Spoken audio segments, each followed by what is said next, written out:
Oh, come on, really? The tracking fucking died? What?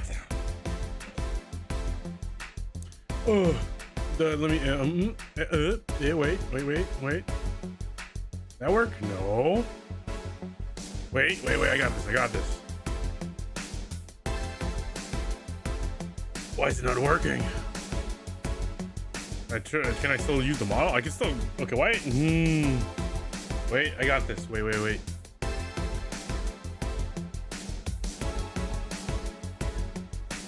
okay, let me try this. There you go. Okay, I just had to refresh. Hello, how y'all doing?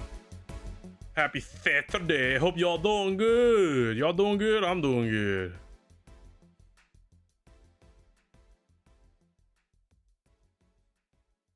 March, like, it's okay. So basically, it's not gonna be exactly like how do I say, like a proper hiatus. We will still do some streams in March. It's more like a soft hiatus is the best way I can describe it, where I won't just be doing my you know, my usual scheduled weekly 3 streams a week. But depending on what comes up or what updates, or if I'm really feeling playing Lua, we will stream. For sure, I will be streaming Art Knights Enfield 1.1 update. I will be playing to the story on stream, don't worry. So, and that comes out, although unfortunately that update drops. Well, if we were to go off the Yvonne banner, that technically our Enfield 1.1 drops on March, like, what was it? It was presumably March 13 or March 12. I can't remember. Somewhere in the second week of March. But I'll still be out of country. So the week after I come back, that's when we do big numbers. And hopefully Tauntaun is the first banner. So I've been saving an Enfield. I've been saving. I know we're getting info tomorrow. Unfortunately, I'm flying out tomorrow. That's the downside. But I could probably watch, depending on the stream time, because it's going to be Asia time, right? So it might be early morning. So I actually might be able to watch it during my layover.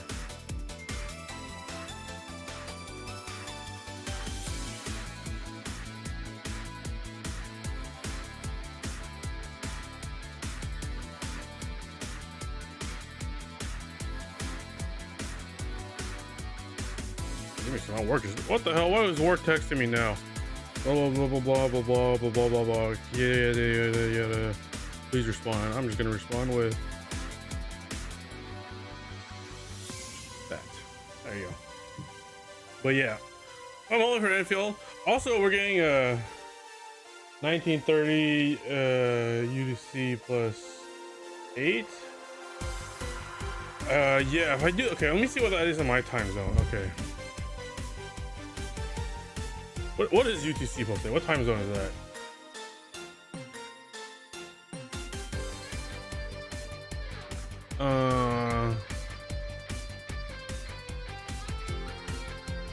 Don't know, but if I do a calculator, come on, time zone converter website, please work. UTC plus 8 to PST.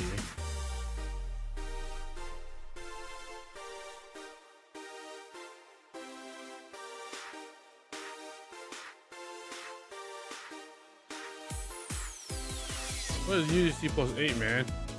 Where is that? What time zone is that? Give me a second. I need to find out what. UT. It's probably somewhere in Asia, though, right? Probably like China or something.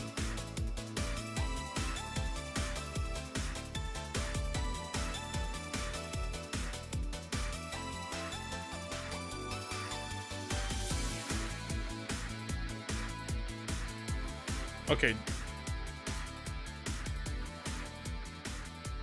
Okay, it's giving me minus 8. I don't want minus 8. I want plus 8. Okay, whatever. Yo, fuck you, Google.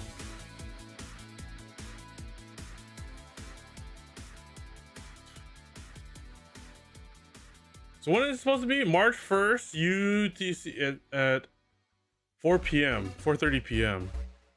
So it's technically 12 hours from now. Oh, that's, yeah, it's early morning tomorrow for me. Unfortunate. Okay, yeah. It looks like we won't be able to catch the stream on my stream. But don't worry, I will launch it. I just hope Tauntaun is first banner, or at least she is in 1.1. That's all I'm hoping for.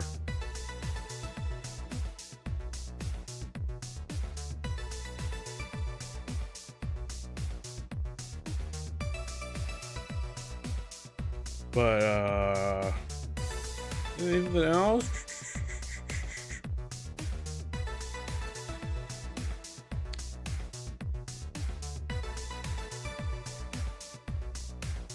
Yeah, okay, yeah. It looks like we won't be able to catch it. That's fine. It's fine. We're gonna play anyways when we get back. Plus, since it's gonna be like a week before I even get to play the 1.1 update. That's the 1.1 update comes out after Vaughn's banner. Like how, well, of course, this is Enfield. We don't know they're gonna follow modern gacha stuff. I mean, they already broke the norm by having 3 banners, rate up banners on the starting patch, and it looks like it's gonna have another 3. So we'll see. Let's hope. Okay, one of my main complaints for Enfield right now is just how stingy every resource is, and also that they didn't give us enough pulls to clear standard banner for that guaranteed. Instead, they just had to mail us the guarantee. I think one of the big things I'm hoping for in 1.1 is definitely more standard banner pulls, because it's crazy that we only get through half, whereas in other gachas we've gotten through at least. Oh no! So I remember it took a little patch or 2 and some other guys. Hey, it's not too unreasonable. Let's just hope that we could clear it out by 1.1.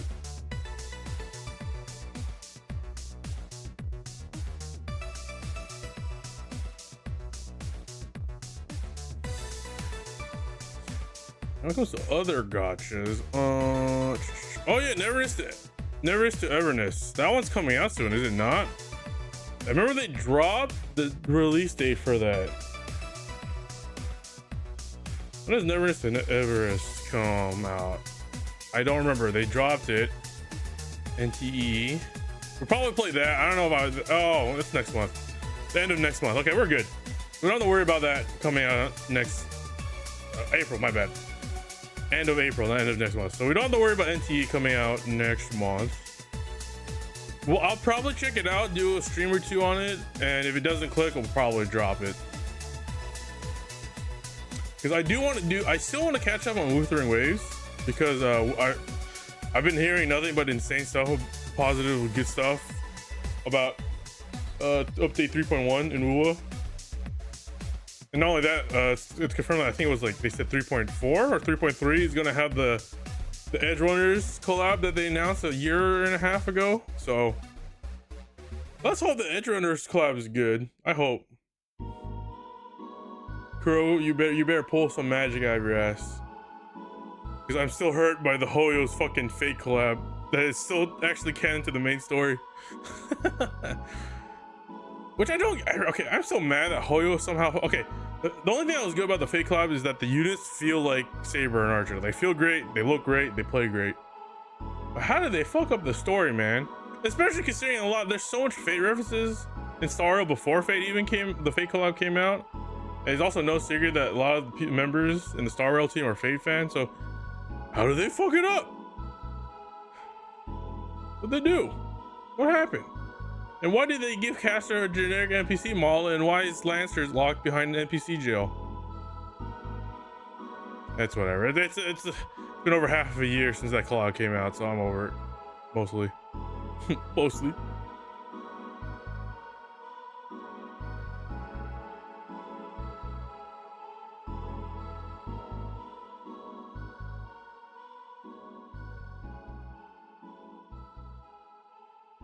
Let's see here.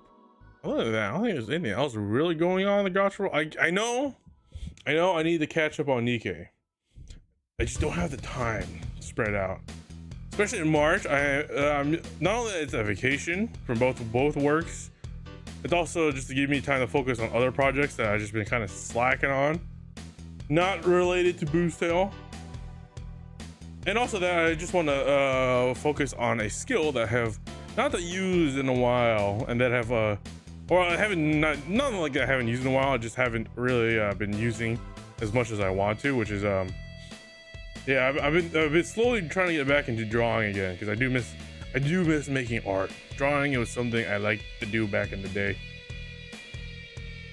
I'm just hoping that if I could commit fully a little time every day next month, I could I could start drawing again.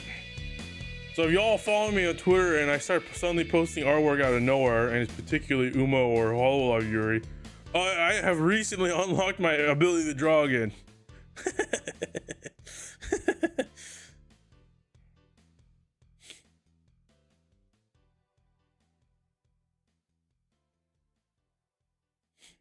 Also, we won't stream too long today, because maybe like 2 hours at most, because I do still have to finish packing. In fact, all of my shit in my room is just all over my floor right now. I'm like half packed.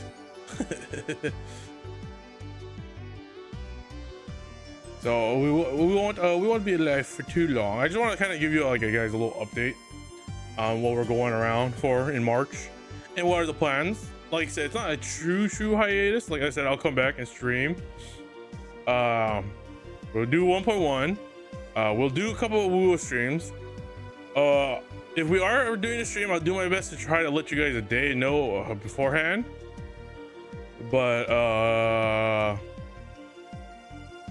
yeah, don't expect the weekly streams though. The only one I can guarantee that we are streaming next month is for sure Wuthering Waves. And well, here's the thing, my birthday is exactly in the middle of March. It's like in the dead center of March's calendar, which is a Wednesday, and people I want to celebrate want to do it on a weekend. So we might be also be able to just do another just chatting birthday stream. Don't expect anything too much, just probably me saying hey, I'm back from traveling. And how y'all doing?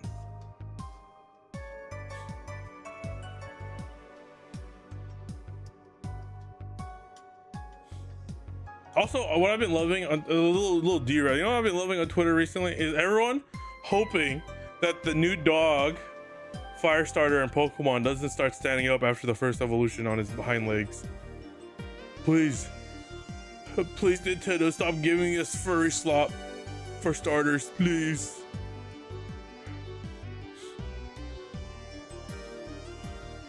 And also a lot of people thinking that the new bird starter is gonna get a Blaziken treatment. He's only gonna get arms and legs. I mean, he has legs, but you know what I mean.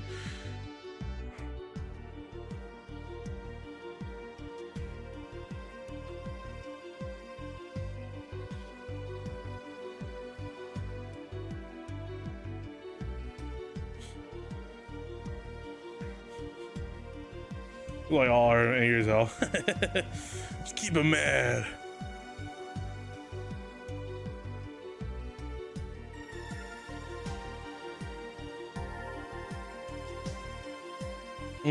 Let's see here. I'm trying to see. I had some stuff bookmarked as well. I don't know if I talked about that yesterday. What else am I missing here? I think we pretty much covered all the stuff that's been going on around Twitter, minus the big thing happening around the world right now. But we won't touch on to that. That's real world politics at this point. All I could say about that is just stay safe and just beware these days. You never know. World's on fire, guys. And all we could do is sit here and clap at the funny anime character.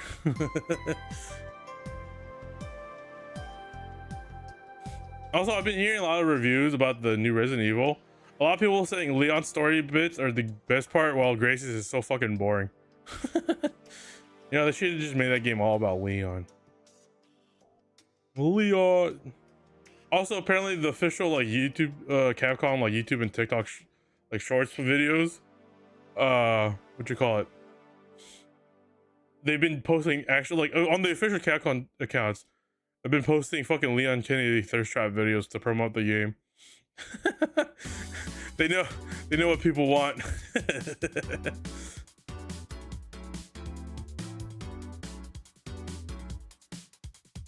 They know. That's why dude, you know, Shift Up had, dude, I'm gonna be real. I know Shift Up is trying to avoid all gacha characters of being a possible dude, but let's be real. You think people would be mad if during the fucking Resident Evil collab we got Leon? I wouldn't. I know a lot of the internet. In fact, I think a lot of players would have found it funny and enjoyed it.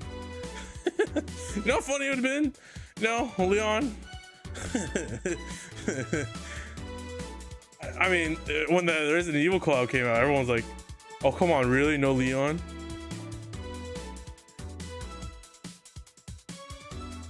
Like, come on.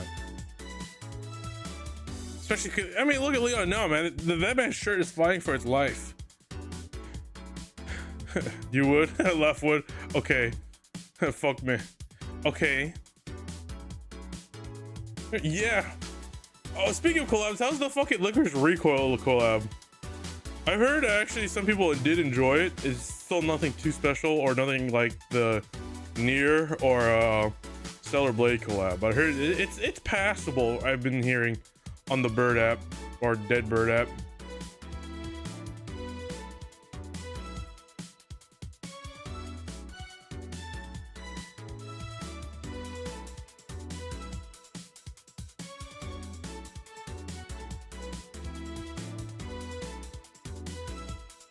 The best of the anime collabs fairs. I would have played considering I do like Licorice Recoil, but I mean I only have like one piece of Licorice Recoil merch in my entire room, and I just liked it, but I don't like it enough, so I didn't really bother with that one either.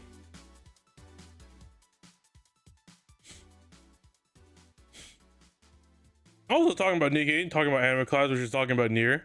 Imagine this. Evangelion reboot, directed by and written by Yoko Taro. Now you don't have to imagine it because apparently it's fucking real. The Ava is getting rebooted again, and this time we have our motherfucking Captain Gunner at the helm. This could either be really crazy good, or it's just another Ava. You kind of catch my drift, right? But I don't know. We'll see how it turns out.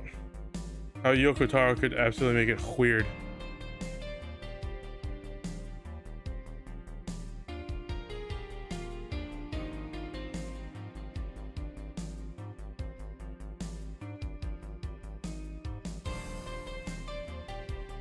Other than that, I think that's all the anime news.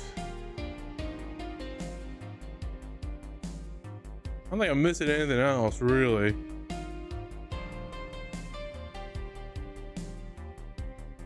One thing I kind of want, and I probably want, is Akiba Maid War. that is a random pull. You know, I thought they're gonna try to stick with franchises that uses guns, but then I forget they could. You know something I always forget that Nika collabs with? The fucking ReZero. I don't think anyone remembers that one. I was like, oh yeah, they're probably only going to stick with like franchises that use guns. No, there's ReZero there though. But why the ReZero tie-in? It's not like the new season was out when that collab happened. Was it just, or maybe it was just bad timing? Or was it, I guess technically in the ReZero LN, the new chapters did come out. So I guess the collab, okay, I guess the collab made sense.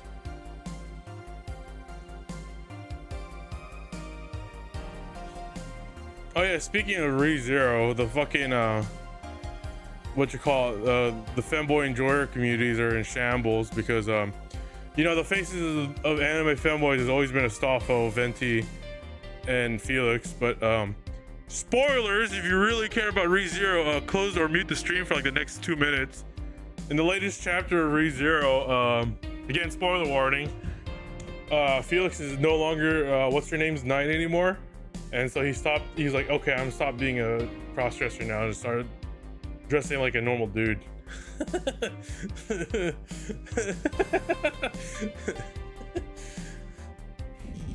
Damn, one of the pillars of the fucking fanboy gooners gone. They're only down to 2 now. Yeah, well, when that was confirmed, the fucking people the post on Twitter and 4chan about that. Yeah, the steak ain't juicy anymore. Don't worry, fanboy gooners. You still got Astolfo and Venti's still there. My lobster lost his butter. I like how people just agree that Venti is a fanboy, even though he well, I guess he's a tiny twink and very tight and wearing tights, but he never really tries to present himself feminine or anything. And he goes by he, but then they're an Archon, so they're technically genderless or not, whatever. Yeah, Venti kind of just became more like close enough. he was just close enough. Like, I get, like, Felix and like, Astolfo, I can't believe I was playing Astolfo, like, they make sense, like, they're actual cross-dressers. Like, Venti doesn't cross-dress at all. They're just like, he just looks feminine enough. Rip.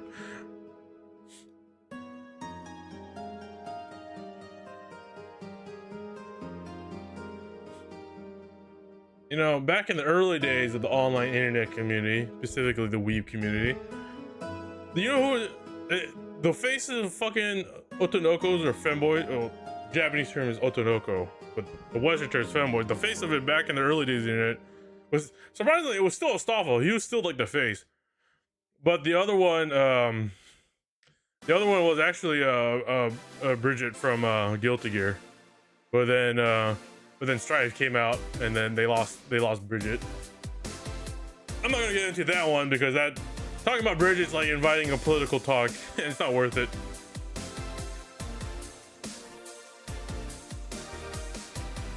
Oh yeah, and also, not only that, the other face used to be that with the, what's that one character's name from fucking Steins Gate? What's his name? Fuck, it's been so long since I read or played or watched anything Steins Gate related. I already forget that guy's name. You know, Steins Gate also had a character that was the face of like femboys in the early days of the internet, of weeb internet. The only one that stands true was Astolfo. Like, Astolfo's the only one that's still standing. Kudos to him. You know, when Blendes came out, I thought the fucking, what's his name? I already forget his name too. Hideki, I think. I thought he was gonna join the pillar, and he did for a while. It was him and Astolfo for a while, but I guess Felix replaced him.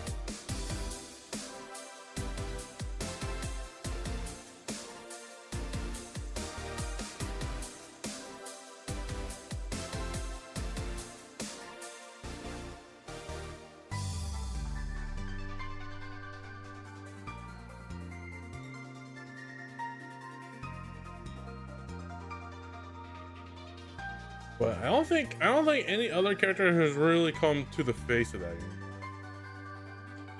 But we'll see. We'll see. Don't worry. The femboy gooners will always find a new one, and they always have Astolfo. He's not going anywhere.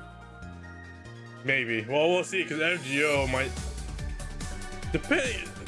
I really don't know. Is Fate Grand Order? I mean, they can't end Fate Grand Order, right? Because it's literally still making like 9 to like 12 million monthly on average. So there's no way they're just gonna EOS it because the story's over, right? Yeah, they'll find a way to continue. Because, okay, it started as a timeline threat, and then alternate timeline threat, and then like absolutely destroying the galaxy threat, and then we went through all of that. Well, I heard Nashi doesn't write FGO anymore. Like he's like hands off with FGO story, is he not? So I don't know how the FGO story is gonna pan out after this. We'll see. Fate Grand Order is one of those gacha games I do not play, but I will keep up with the story. You ain't having. I know we did play FGO again for that one, like for like a couple months back in 24. But after playing it for a couple months in 24, I remember why I can't play FGO. It's just the gameplay is just so old and outdated and hard to look at that I just don't want to interact. I just don't want to play it. It's simple as this. Like, we have modern gachas for a reason. There's a reason why I play them. Like, I'll admit, it has a good story, but just because you don't have to play it if you don't like the gameplay. Oh, but you can't get the true story if you don't play it. Just shut up.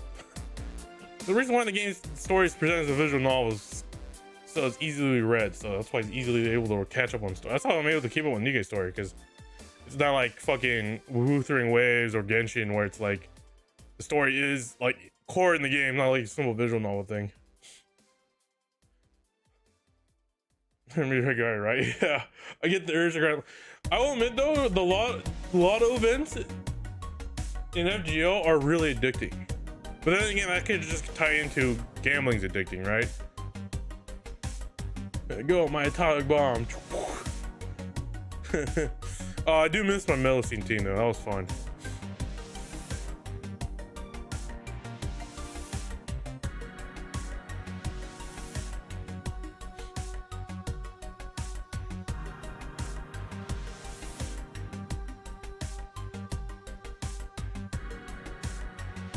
I just hope that we get also your Buster team. Oh yeah, Himiko.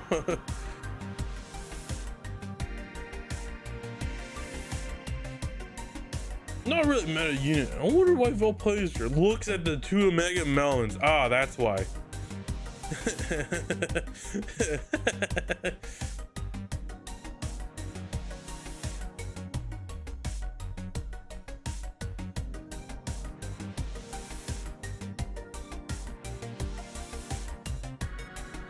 Well, neither confirm or deny. I'm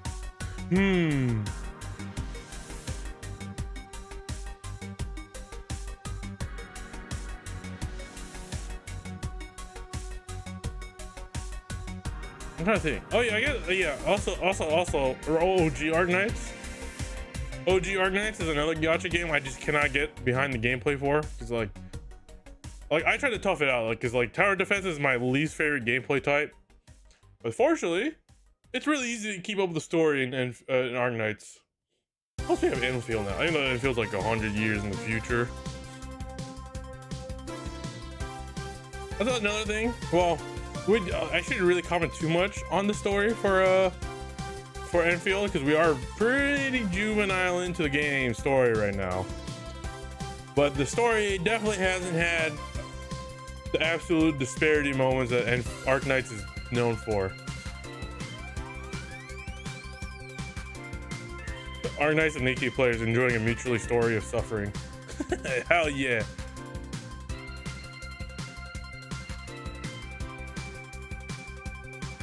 Do they have the same MC? No. The MC in Arc Knights is a guy named Doctor, who is also a doctor. So yes, he's Doctor. Man's named Doctor and has a doctorate, so he is called Doctor. The theory is the administrator is the love child between the doctor and his ex, who's and the admin, especially the female administrator in Enfield, looks a lot like the doctor's ex. I don't want to spoil too much because it's a pretty good stuff, but if you ever just want to do something on the weekend and have like a podcast running in the background, just part of the video of the entire Arc Knights story. It's pretty good. And the protagonist of Arc Knights is the guy who created Iridium, which is the super space cancer that we brought to Talos 2. You know, the whole thing that causes suffering, the war, and all the racism in Arc Knights. Yeah, that's the thing we're using in Enfield to make our factories. We made a super cancer and then we brought it to a foreign planet that we colonized, and then we forced the super cancer there, and we're the only ones with the cure for it. I mean, that part of the solo writing is pretty interesting, and not only that, our poster girl Perlica telling us, "Don't worry about it. Don't worry about it." Anyways, administrator, let's continue building factories. So who knows? We'll see. Because the only really big loss we had in Enfield was our little robot friend Tata, little robot friend. It was sad that he was gone, but you know, it wasn't as drastic as other characters in Arc Knights dying.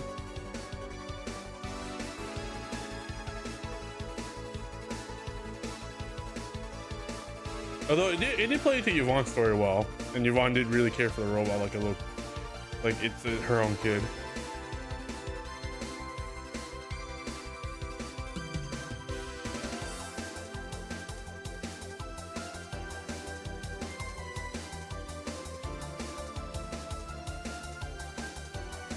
But yeah, if you like your story, you should give Arc Knights, OG Arc Knights story a shot. And the game. Who knows? Maybe you like tower defense, you can tough it out. Like me personally, I don't like tower defense. I also find it funny that some of the I was going on the same route as Arc Knights though. That's true. Not every story has to be dark, depressing, absolutely like ruins your life. Although the theories of administrator being related to priestess, especially after they did the whole like overload thing they did, and they had the little like diamond in their eye. They're overloaded. I don't know, chief. Although I did read a pretty interesting theory that the administrator might be the priestess's reconvener, because that's the thing in Enfield. The reconveners. I still find it funny that Lawatane had more screen time and more character writing than Surtur ever did. But it's either here or there. We'll see. Like I said, it's too early to really dog on Enfield. Nah. I mean, they're just theories. But you never know. Makes no sense. Hey, I'm just having fun here, man. People are just having fun with the story writing.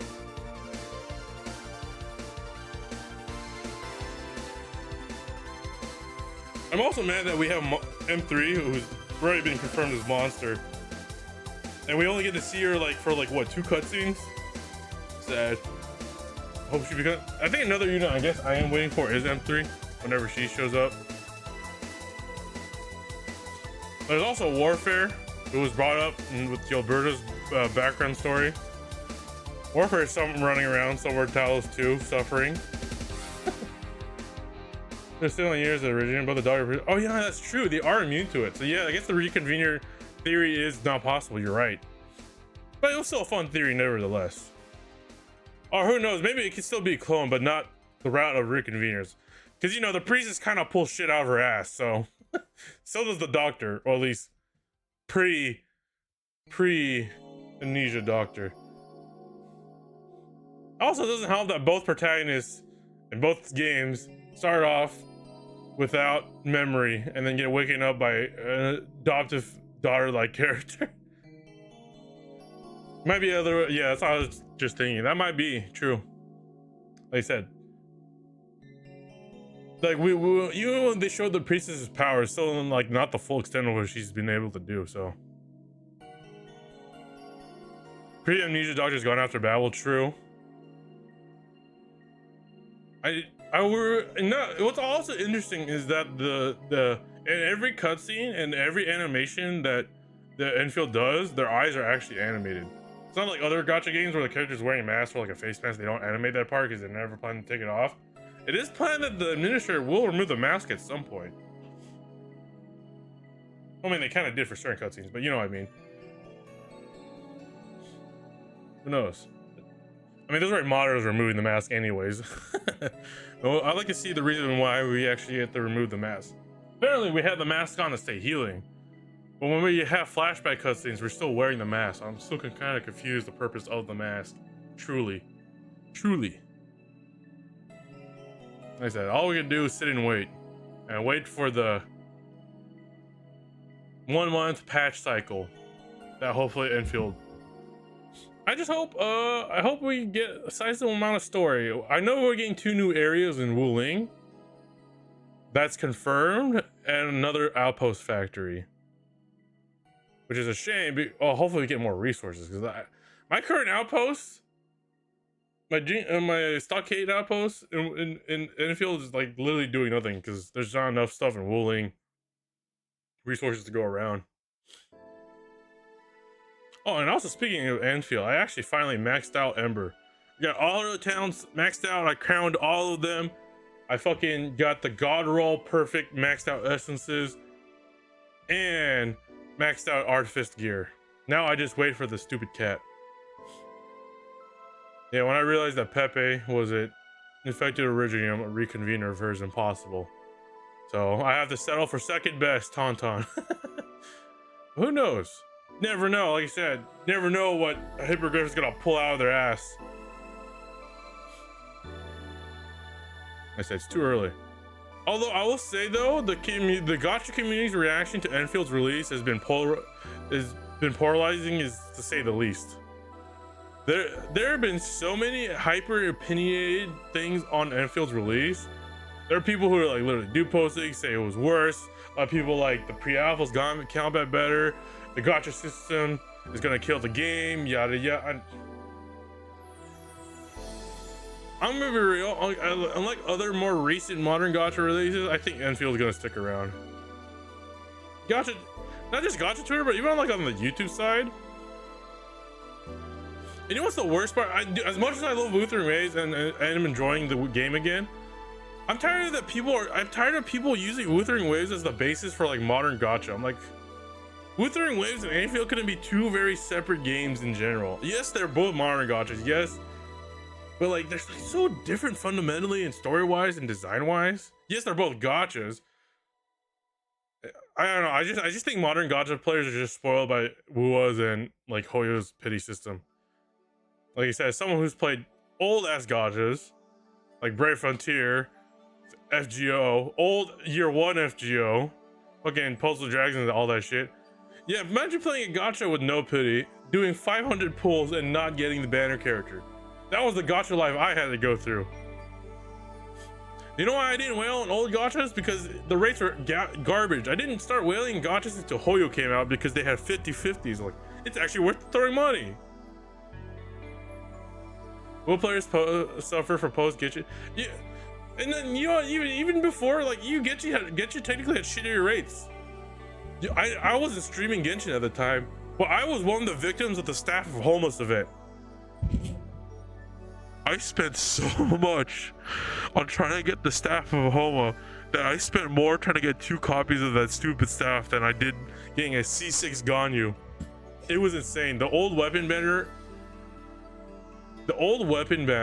in Genshin was so shit. It was absolute dog shit.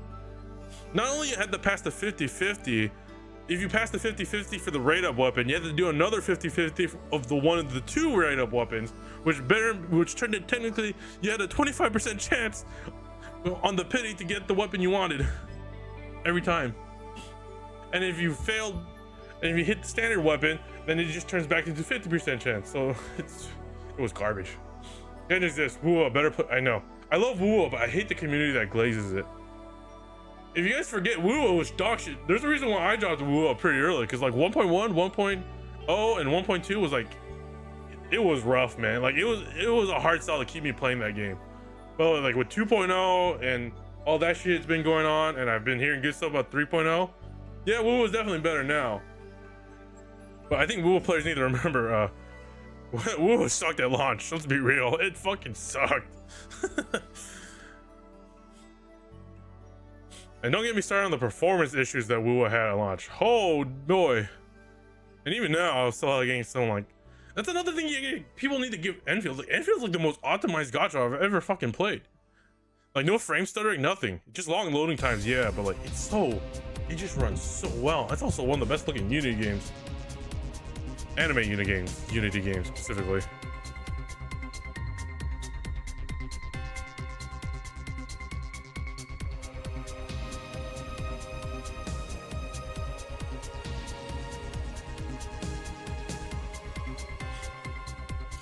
One thing I do have a complaint. I think the worst thing in the Enfield right now, not is the stingy resource is one of it, but what plays into that is the weapon banner system. The weapon banner system sucks because there is no way to farm weapon banner currencies unless you pull on the gacha, and they don't give enough resources for the gacha. And not only that, I thought it was cool that, oh yeah, you can get the weapons, but you're gonna get the weapons technically for free because you're pulling on banners anyway. And then I realized you don't get enough. A lot of people realize you just don't get enough. I think what Enfield needs the most right now is the way, obviously besides being stingy with resources, is definitely find a way to make the weapon banner more accessible. Because if you want more weapon banner currency, there's only like I think 10 times every week you could buy like 10 pulls, so 100 pulls or something like that. I can't remember how many pulls. No, 5 times. Yeah, I think it's like 50 pulls every week for 10 pulls and weapon banners. You can't use Iridium, you can't use, or not the Iridium, the Orgeometry or the fucking Orbals. You spark a character, you get enough for the weapon, I think. That's true, but imagine the people who are only trying to pull 1 copy, right? It's not enough. Because what I like about at least Hoyo gachas and Wuwa is you could pull for 1 character and still use the same resources to also pull their weapon, right? Or a barrel, yeah, that's what it's called. The red shit, the red turds. But no, and here's the thing. If you pull the character early, if you want the weapon, you actually hope that you don't pull the character early. Because if you pull the character early, there's no way for you to pull on their weapon banner. That's the thing. And a lot of people, so now Enfield is kind of with this weird dichotomy where, do you want wish that you pulled the character early? Yes, you saved on resources, but you got jack shit arsenal tickets, and there's no way to farm it except for the daily credit shop that only gives 50.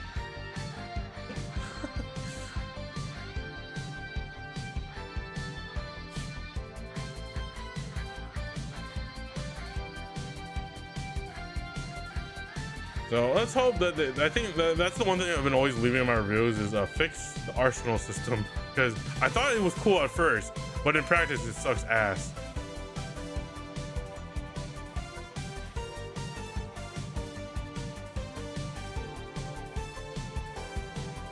I'll most likely address it. Oh, we'll see. We'll see tomorrow when the 1.1 stream comes out.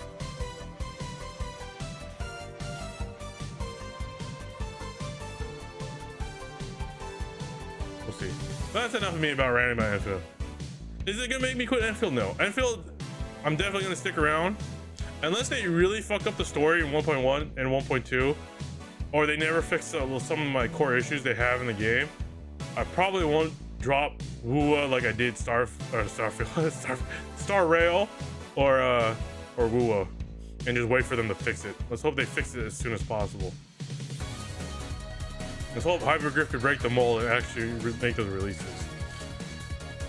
And speaking of game developers need to work faster, I'm glad that Star Rail is finally pushing out character updates faster now, because from the fucking original Nova Flare to the Sparkle and Black Swan Nova Flare, that was like what, 4 or 5 patches apart.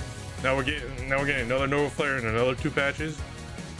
Come on, Hoyo. You gotta start buffing old units.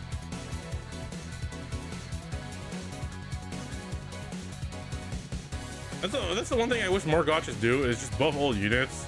But I know from a profit standpoint, it makes no sense to buff a old unit when you could just release a spam tanking new unit that's meta in the current meta and has all the cool restore relevancy. Like, how many people would be happy if they actually buff Sela? Because let's be real, if they buff Sela in Star Rail, is anyone gonna play her? No, probably not, except for like the Sela Glazers and the voice actress. Same with like counterattackers. Like counterattackers just left in the dust. Like if you want to play Young Lee or even worse, Clara, you just fucked in the ass. With how fast turn cycle is, and especially like game modes like Anomaly Arbitration, where you want to be taking as little cycles as possible. Yeah, counterattackers is just not worth it anymore. They're actually just bad. And speaking of them releasing a brand new spanking unit instead of buffing an old one, apparently the new guy, what's his name, the detective dude? What's his name? I'm already forgetting his name. The detective dude, the first banner of 4.1. Apparently, he literally just like his kit is just a better version of Topaz. So now Topaz is just just left in the motherfucking dust.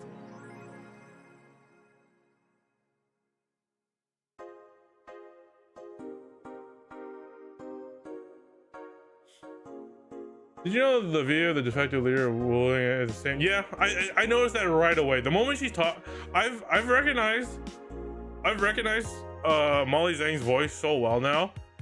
When what was it? I can't remember what the anime was. I was rewatching some anime. I was like, hey, you know what? I'm bored. I don't have anything to watch. I'm gonna rewatch this anime in English dub, and then one of the characters was like, oh, that's Molly. Like, I can recognize Molly's voice now. Her and Alejandro Sab are like the 2 anime voice actors I could just recognize on a dime now.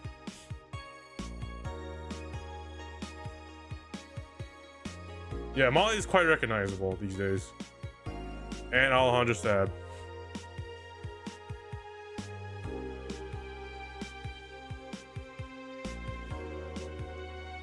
I think Molly Zhang, Alejandro Sab, and Robbie Damien are the 3 voice actors I could like instantly recognize every time I hear them.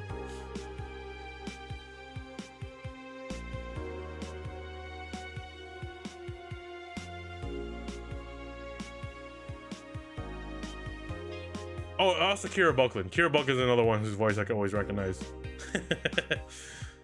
You know what? Fuck it. I guess just voice actors that have been showing up a lot, I always recognize.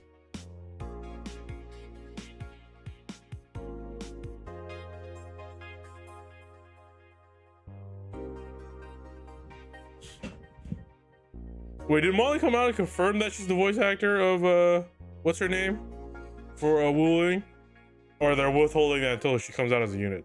Because I remember when I was streaming and we get to Wuling for the first time, like, oh, it's Molly. Oh, hi, Molly. No, she hasn't confirmed. Okay, but we all know it's her though. No one has that distinct nerdy voice that she. I mean, Molly has a perfect voice for that type of voice type.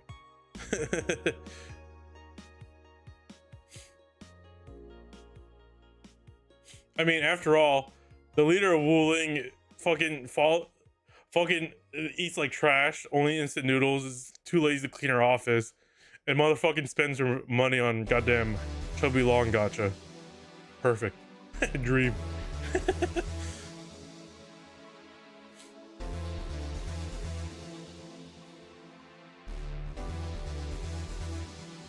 You know, wait, I can't remember. Because another character I do want from the original Argonauts to be in Anfield is Bagpipe. But I can't remember if Bagpipe was infected with Iridium or not. I just want an angry Scottish girl. That's all I want. That's all I want. It doesn't particularly have to be Bagpipe. I just want a Scottish girl again. Scottish.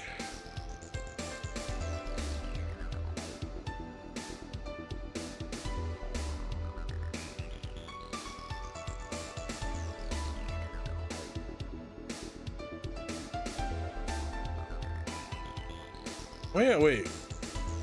What the other gacha? The other Hallyu gacha's coming out? What was it called? A Surpo about that? When did that one come out? I don't think it's this year, right? I mean, we have the Italian. That's true. Rosie is cute and funny. I don't know if I would pull for Rosie though. Because right now, Enfield doesn't encourage you having more than one team. You know, there is more than one team option in the team building UI. There really is no need for multiple teams right now in Enfield. And I'm glad it's that way because, like I said, resources are so steep and stingy. So I don't know. Do I want? So, I don't know. I don't. In gacha games, I don't like pulling for characters I know I'm not gonna use. I see that, but for some reason I have General Jing Yuan on my Star Rail account, and he's at level 1. Pull for him, you like, that's true. Even if I like the character, I don't want to pull for them if I'm not going to use them. Like, I don't want to waste the free pulls, and I don't want to waste the money, you know what I mean? You like Rosie? Pull a little bad. Don't worry, but I like Tauntaun more. I like Rosie, but I like Tauntaun more. I just use them. But I have to build a whole another team. Because Rosie's not going to be a physical DPS. She's going to be obviously like, if the leaks are true, a nature DPS or whatever the fucking green. And you know, physical teams don't generally work outside of other physical units, with characters like Ardelia and Ember being the exception. We'll get to Granny Pal.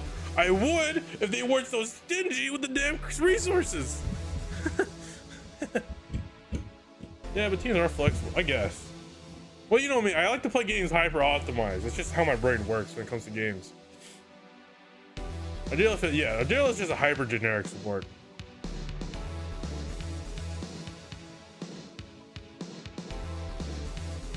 Pearlco also. It's really, I never really looked at Pearlco's kit.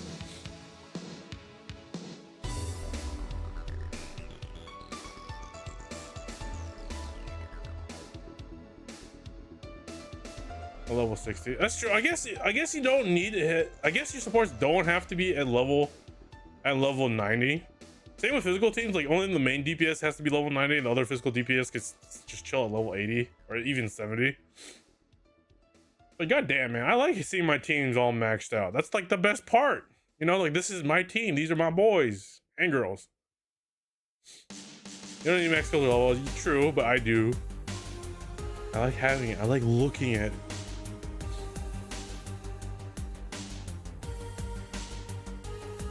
Well, I also I think last week I found out there are medals for completing all 3 of the weekly or they're not really weekly, but the 3 story bosses within a time limit. I was like, oh, I wonder if I could pull this off, and yeah, I pretty much could.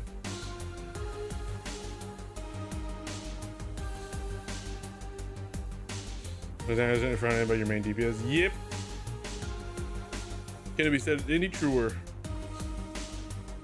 Is there a physical team where more like everyone's kind of doing the damage?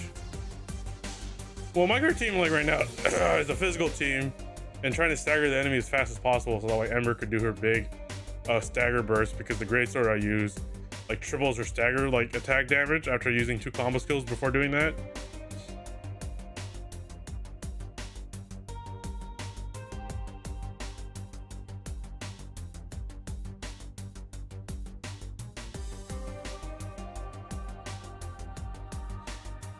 So I'm really hoping that Tauntaun's a physical unit, so when I do pull her, I just don't have a character sitting pretty on my account. Well, like I said, we'll see. And of course, unless a character comes out that I absolutely want and that I'll absolutely build a new team around, i.e. Pepe, who I know is probably never going to make it to Enfield. Who knows? Like you said, it's too early to Enfield start. We don't know who the future characters are going to be. I know a lot of Arknights OGs definitely want more returning characters, but I also appreciate new characters too. And I'm glad that we got Chen for free, because Chen's also up there as characters I like from original Arknights. And also Chen being a fucking silly little goober is great. I mean, the fucking Yvonne, the Yvonne banner is doing numbers, bro. I remember during like the closed betas of Enfield, people were saying, "Oh yeah, Yvonne's not a great character. Just pull Leviathan instead." But you know, it doesn't matter. Yvonne. I mean, have you guys seen Yvonne's fucking ad? And just the camera staring right at her ass. I kid you not. Go open Enfield's official YouTube channel and go in their shorts and look at the official ad for Yvonne. It's literally just like straight up ass shot. Opens up with ass jewel shot. Her ass is built like a Nikkei, bro.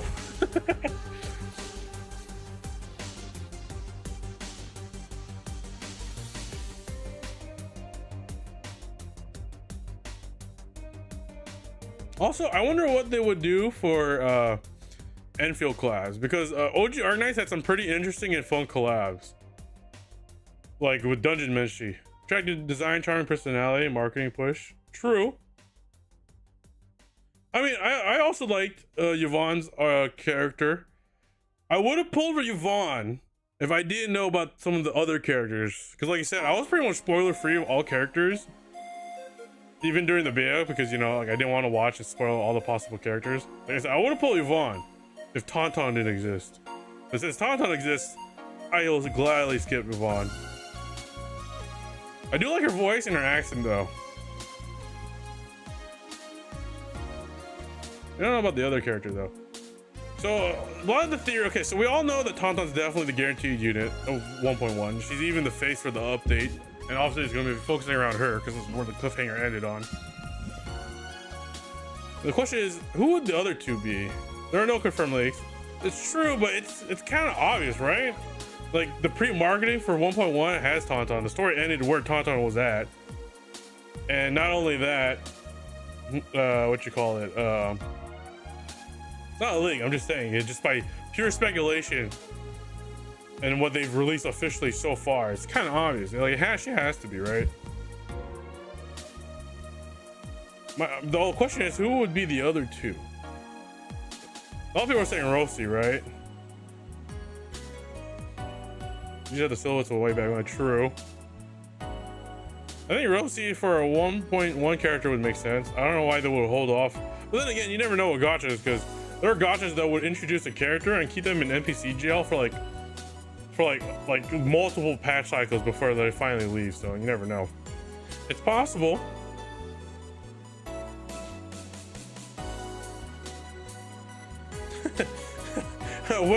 Which of many gotchas could I be talking about? 3 banner is kind of rough if it happens. That's true, because a lot of people don't know the 3 banner thing is just a release thing, or that's the norm that Enfield's gonna go for. And I think that's what they're trying to go for, personally.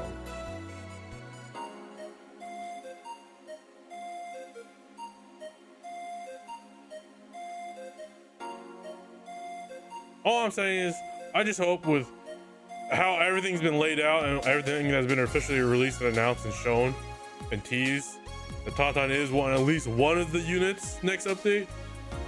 Like I said, we'll all find out tomorrow because they're gonna show the banners tomorrow. Can't wait.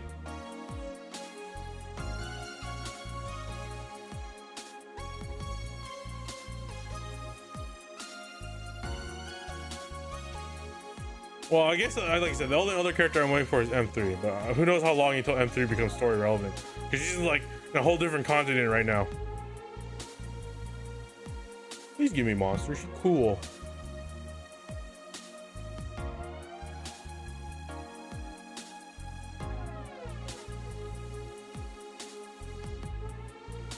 Also, I realize that Enfield kind of spoils a lot of the OG organized story, but a lot of it won't really make sense if you never played the game. So is it really a spoiler?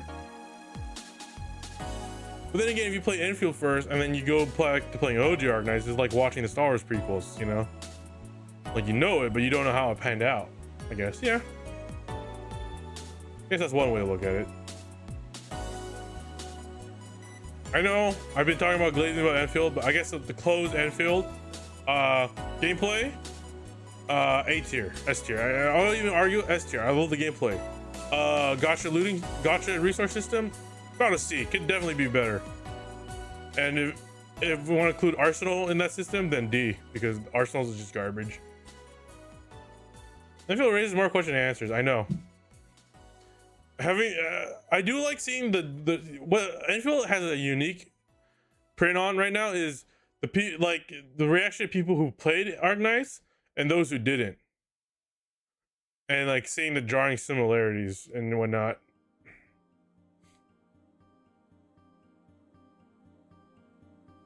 We'll see. Like I said, it's just a waiting game with all these live service games. All we could do is sit and wait and hope the game doesn't EOS before the story completes.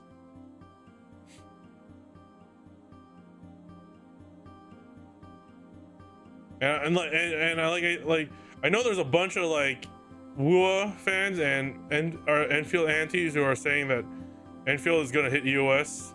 I don't think it is. Like that game pulled like what, 30 million on opening weekend? The opening weekend, so we'll see.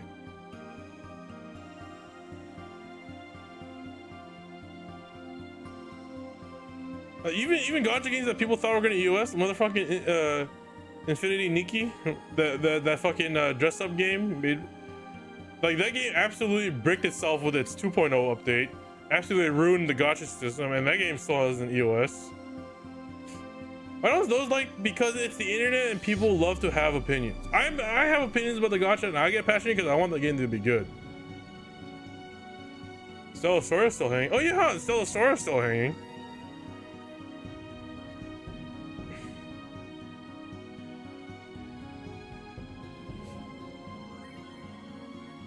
I get complaining about a game because you want it to be good. I hate when people complain about the game and they don't play the game, or they just like to join the hate train. That's when I hate those type of complainers.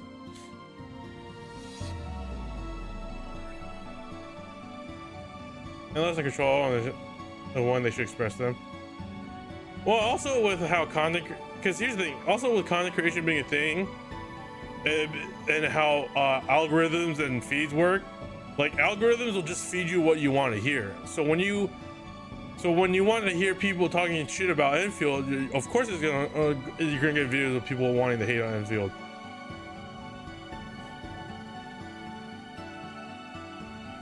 Like I said, the release of Enfield compared to, like, I haven't seen a polarizing release for a gacha in recent years. Nothing like Enfield. Like, sure, people complain about WUA, but people still enjoyed it.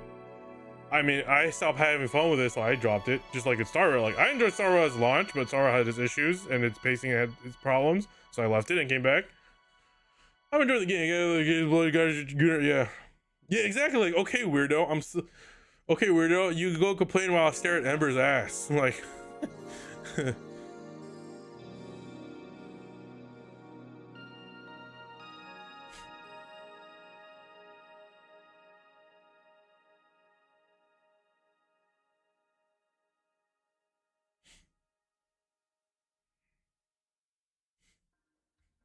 Although what I do find funny, what is triggering WoW players that because when WoW did the Persona collab a couple months back, y'all, if y'all don't know, there's the thing called the Persona collab curse, where every time you collab with Persona 5, specifically Persona 5, your live service game gets EOS a year later.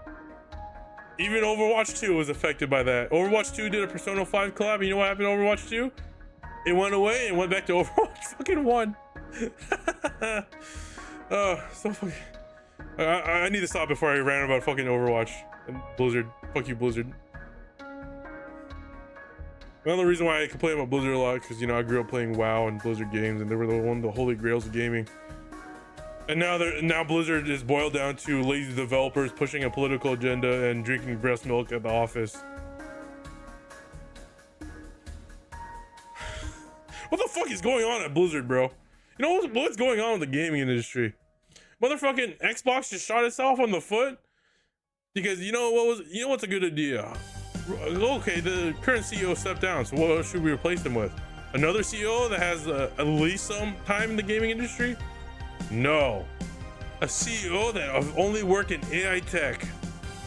I have no hopes for Microsoft anymore or the new Halo, which is not even a new Halo. It's another fucking reboot of the first Halo game, even though we already have a remake of the first Halo game. Sorry. As you guys can tell, Halo is one of my favorite IPs of all time, and seeing it disgraced like this makes me genuinely sad. Oh, but then if Halo's so bad, then they should just let Bungie make Halo again. Bro, as a Bungie fan, have you seen what Bungie's been putting out? Marathon, the open test is flopped. Like, Marathon has flopped, guys. It's not looking good. And even though I would recommend motherfucking Destiny 2 over the first Descendant or Duet 9 Abyss as a looter any time of day, it's still garbage because you still need to pay $100 just to play Destiny 2. So I would just tell people to play Warframe instead, but Warframe has such a horrible new player experience that it's hard to get people to play Warframe. Like Warframe's new player experience is dog shit. I just want there to be a new looter shooter, man, that I could actually waste hours on. Because here's the thing, I like Warframe, but the problem with Warframe is that their update cycles take so fucking long. I'm like literally, like when Warframe new content comes out, I clear all the new content in like a week, and there's just nothing for me to grind anymore. I mean, technically Destiny 2, since I've returned to it because all my friends are doing raids again, I technically have like stuff to do in Destiny 2, but like at the same time, do I really want to do fucking Beyond Light stuff? No, not really.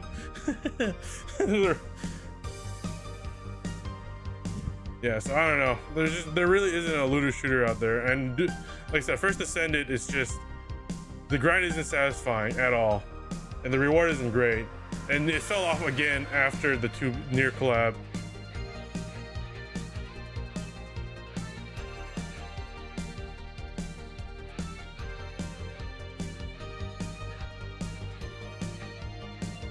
I don't know what's gonna happen with Duet 9 Abyss, because also Duet 9 Abyss had a huge security breach recently that affected a lot of the game's player base. So I don't know. I think when it comes to other gotchas, I could possibly EOS. If Duet 9 Abyss doesn't do anything about their current state of the game, that game's gonna EOS. I'm gonna be real. I didn't enjoy the game's release at all. I thought I was gonna stream it, but after playing it offline by myself, I'm like, yeah, I'm glad I didn't stream this because it kind of sucked. It's also weird because it's like I'm playing Warframe, but not Warframe at the same time, and then also it has like weird gacha looting system. It was a weird trip experience.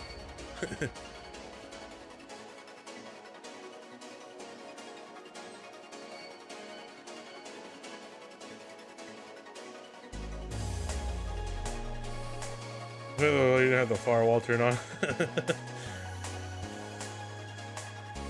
Still, a breach like that still shouldn't be really happening on your game. But you know, security breaches are a dime and a dozen on the internet. A lot of people don't realize how many security. There's probably a major data breach going on right now as we talk.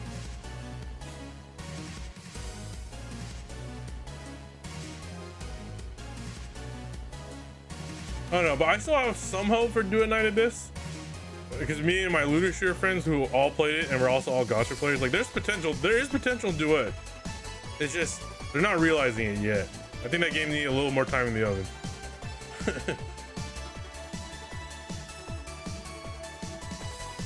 Nah, not to what? Not to there's a breach going on right now.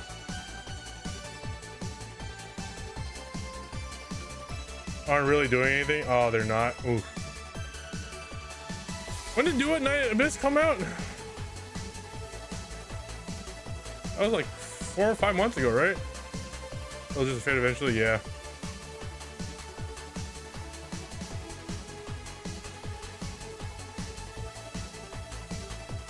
Are they still on 1.0? Are they, what update version are they on right now? I actually don't know.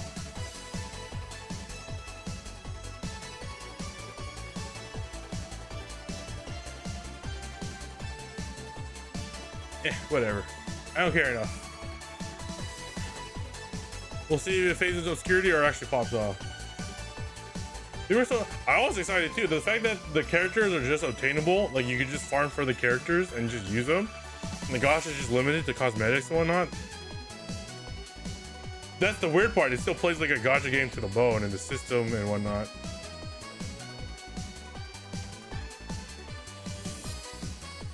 I guess we really won't have a game that can compete with Warframe yet. First Descendant tried, but then he gets like the worst parts of Destiny 2 and Warframe and puts it into one game. And I remember when First Descendant came out, people were hyping, oh, it's a shooter with great movement. Motherfucker, the movement is the grappling hook that gets off cooldown like every 30 seconds. Cosmetics are kind of shit, are they? Oomph. Oomfies.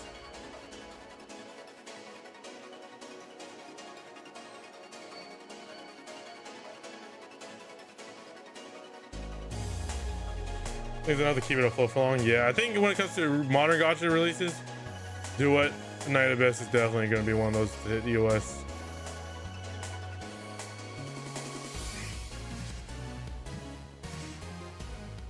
Unless they, like I said, unless they pull magic out of their ass. Like they could save that game. I believe they could, but the way you're paying it out is like they're not doing anything about it. So, oh well. So much for trying to break into the looter shooter.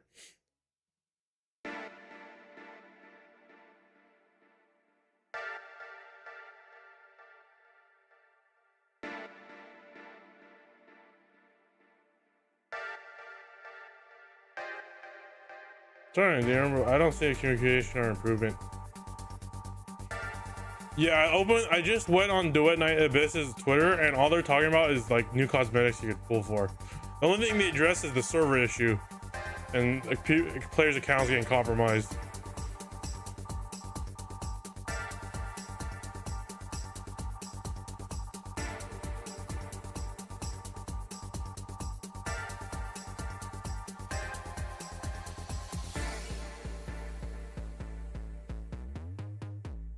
Yeah, no, their Twitter ain't looking too hot either. I'm looking at some of the comments, it's just people complaining about the game or telling them to address it.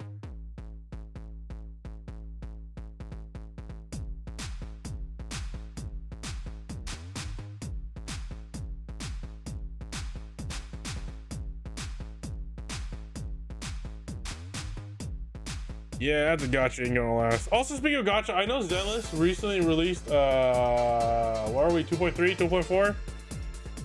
I think I'm gonna take a break from Zenless again. I don't know, I didn't really enjoy the last patch as much as I did like Chung Wong's story. I don't know, I'm just not really having fun with ZZ right now. So I'm gonna just take another breather break from that gacha. And just kind of commit more to Woo. So we'll come back to ZZ eventually.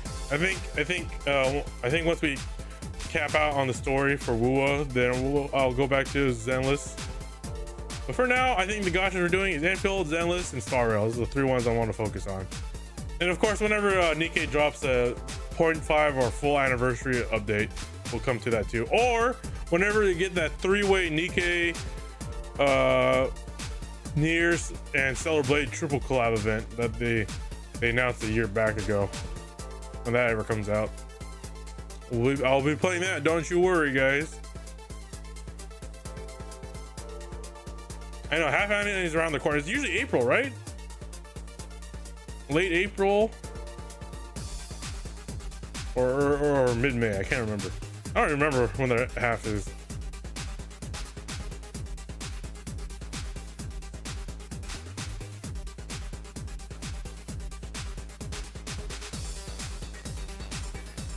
Although I should probably definitely finish catching up the story, Nikkei. End of April. Okay, so it is late April. I was right about the ballpark.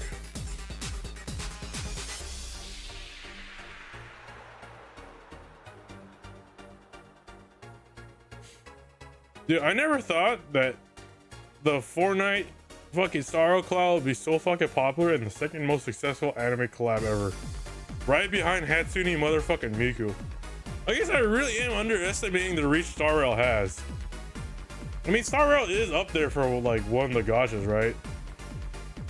Although I remember seeing a lot of people doom posting about Star Rail hitting EOS because the $10 million monthly game only made $8 million in the last monthly revenue update because, you know, the delayed update for 4.0. I'm tired of people doom posting when a million, like the game still made $1 million at the end of the month. Like there's no way they're gonna oh no, guys, I'm sorry to announce, but our gacha game that normally makes $9 million made $8 million. We have to end the game. Like it doesn't work like that. Plus Hoyo has other gotchas for fucking overhead anyways, so they're fine.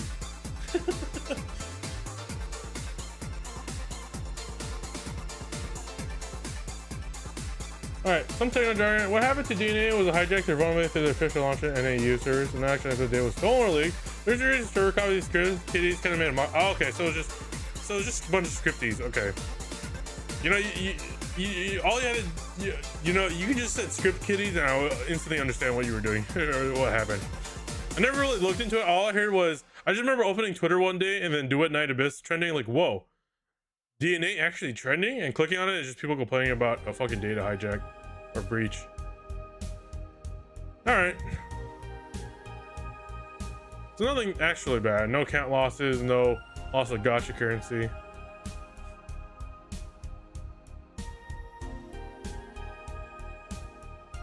They even put their names in the message. Oh, they did. Fucking ego. Scrub kitties when they find a backend vulnerability. I guess we're a hacker now.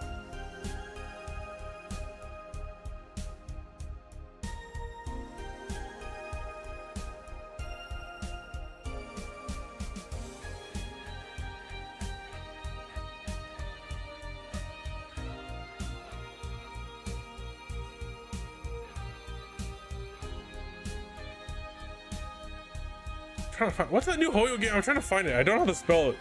Versupa Varus Varpusa.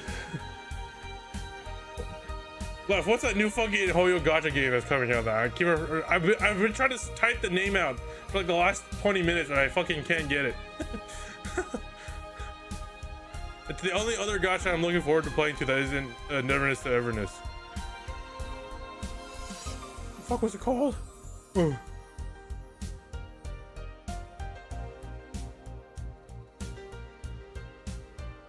Hoyo. You know what? I'm just Google this. Hoyo verse new game. No, not Nexus Anima, Google. The other one.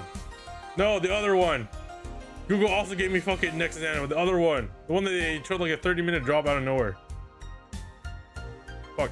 The one that has the uncanny. Yeah, Varsarpura. That one. That's the one. That's how you spell it. Okay, I was trying to type that shit in. That's the other gacha that I will probably play on stream. Looks pretty interesting. I get why people have the uncanny vibes with the character models. Like they're trying to do this weird hybrid of anime and realism.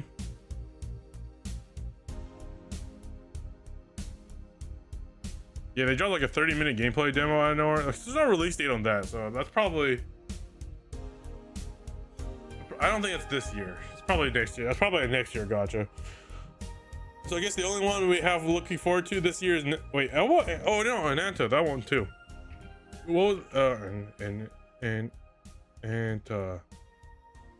yeah, Ananta. What is that one? Did they give a release date for that one? The one that people complain that it just stole Spider-Man gameplay? I don't know. It doesn't look like a release date for that one either.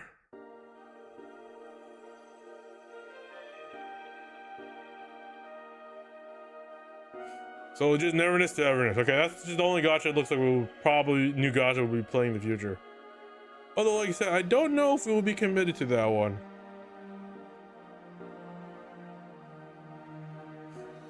Well, depending how that one pans out.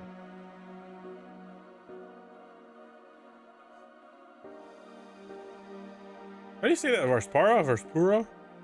Varsarpura? Varspura? Whatever the fuck it's called. Motherfucking the poster goes voiced by more Firepower. Firepower.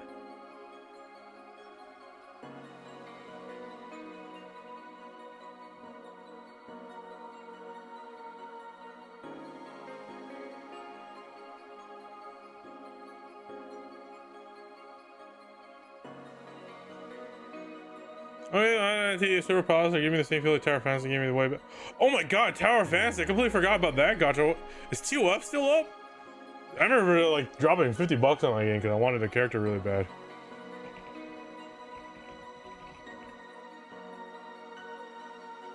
Yes, it's still up. Oh, it is. Oh yeah, you're right. Wow.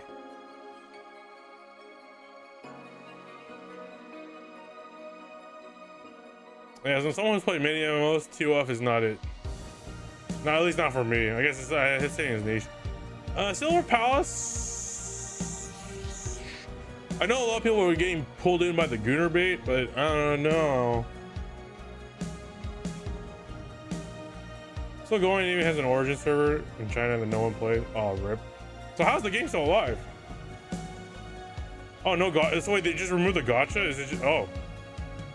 So what happens if you pulled in the gacha previously? Just a fuck you, I guess, because everything's free now?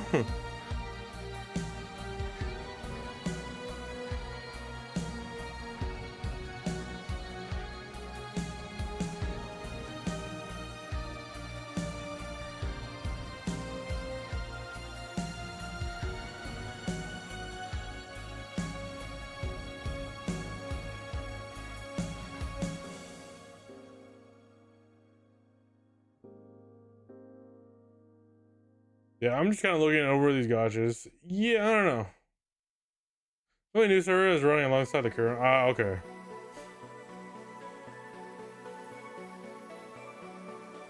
I don't know. I'm looking at Silver Palace stuff right now. Don't know if I really want to play. I mean, it looks good for a gacha game. Don't get me wrong.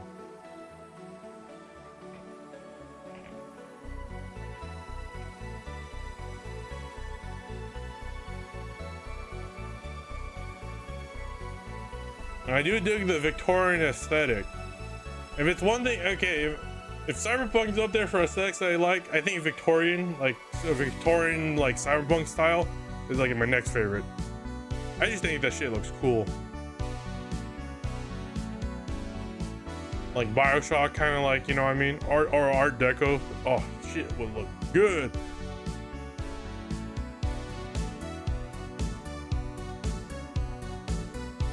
I probably will play Silver Palace.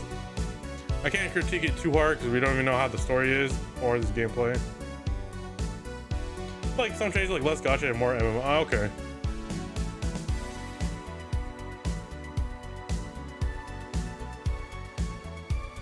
What's the gacha? I haven't logged in a while. I haven't logged into Blue Archive in like a month.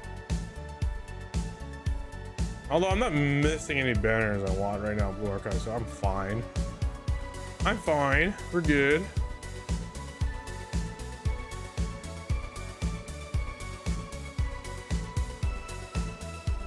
You know, for once, this is a month on Gacha that I didn't pull on any banners.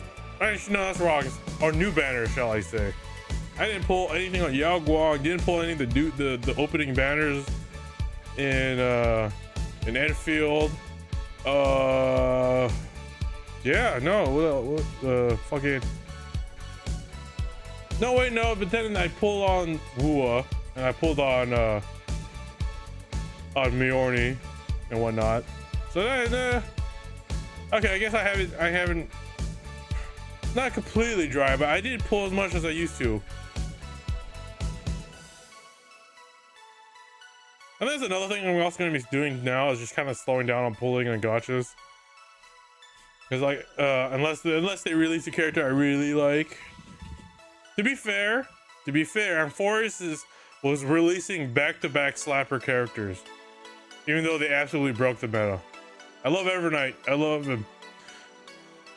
I fucking love Heisting, but goddamn, did they ruin the meta? Oh, what's this? New elation mechanic? Evernight. What's this? Pure Fiction? Evernight. Oh, what's this? Anomaly Arbitration? Evernight. Just throw Evernight at it and you work. It works. I think my gripe with Star Rail is that currently it's balancing in the direction of like team layouts and damage. Because right now Star Rail needs to figure out either they start releasing the character reworks faster, or they shift the current meta gameplay. Enfield, what they need to do right now is fix the arsenal system, the resource stinginess, and hopefully what you call it, that's really my issue. Oh, better endgame content, because the endgame content right now at Enfield is kind of boring. And almost feels like nothing to do. And Woo, I can't really make a comment on Woo yet because I haven't hit the content wall at Woo, so we'll keep posted on that.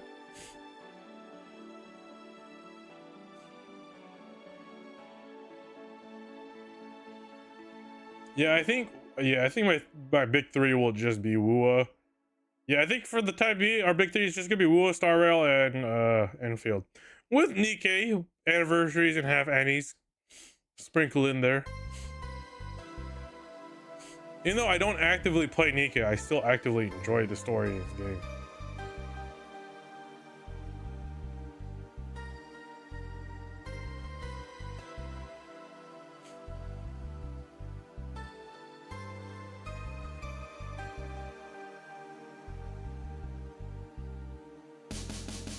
Blue Archive, I guess, is just one of those gotchas. If I'm feeling it, I'll play it. As much as I like the cute and funny. Oh, and also I guess when it comes to Uma Musume, Uma Musume right now for me is just a gotcha game I play when I'm like eating dinner, lunch, or I'm at work during my break.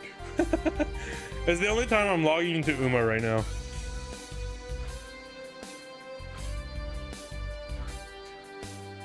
Because all the Umas I wanted have already been released. And the next one I want is going to be a long while. In fact, first anniversary long while, so we'll see. Ready to pull? This is our boyfoot and NTE Poggies. This is a boyfoot character in NTE. I actually don't know all the NTE characters. I've only seen the gameplay loops and some of the previews and the trailers.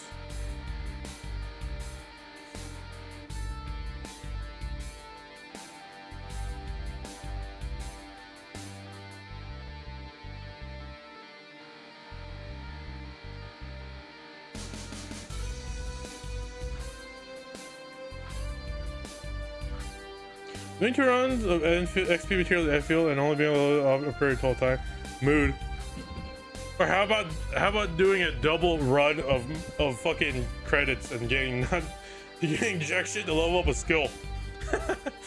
I love Enfield, but there's some things that they fixed by 1.1. There's just some things.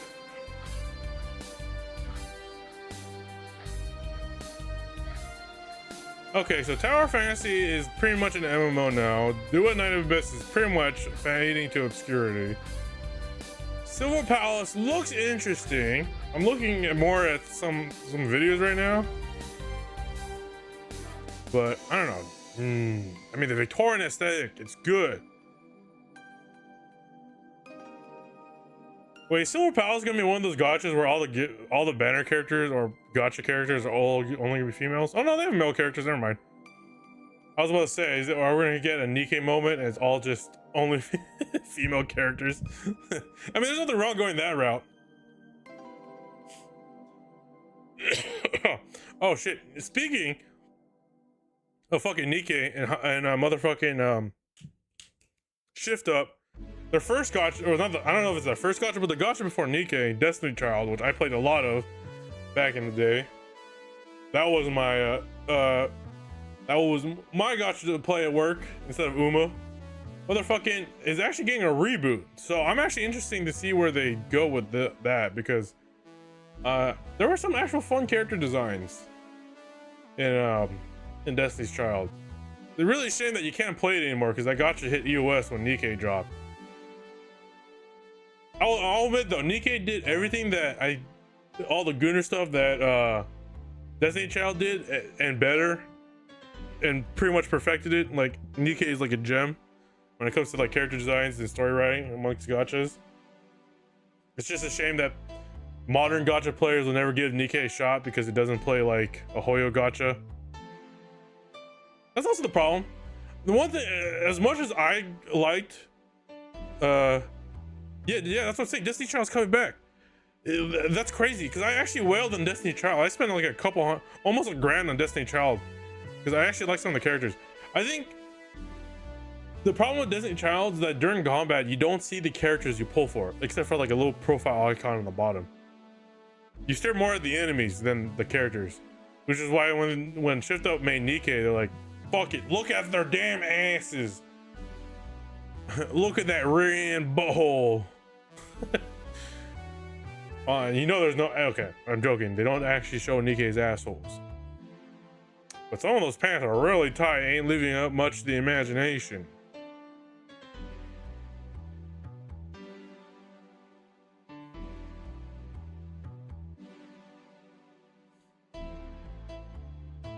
Well, what was that? Yeah, Destiny Child. I enjoyed it.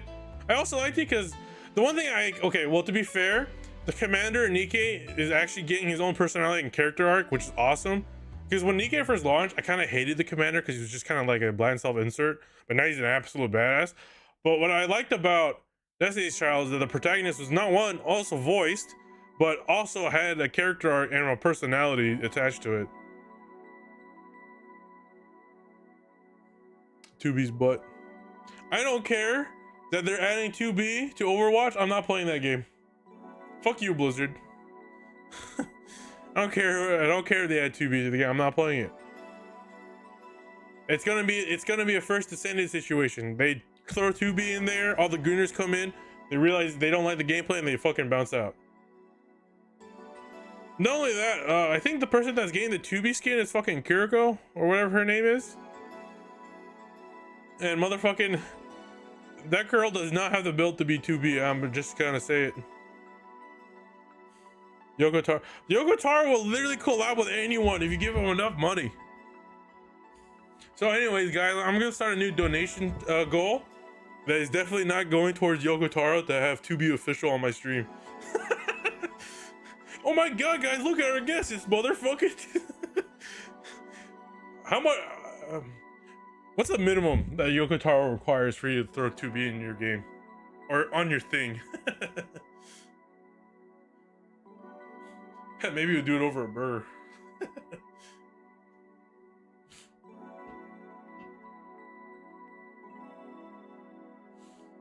You know, I actually am curious what Enfield could do for collabs.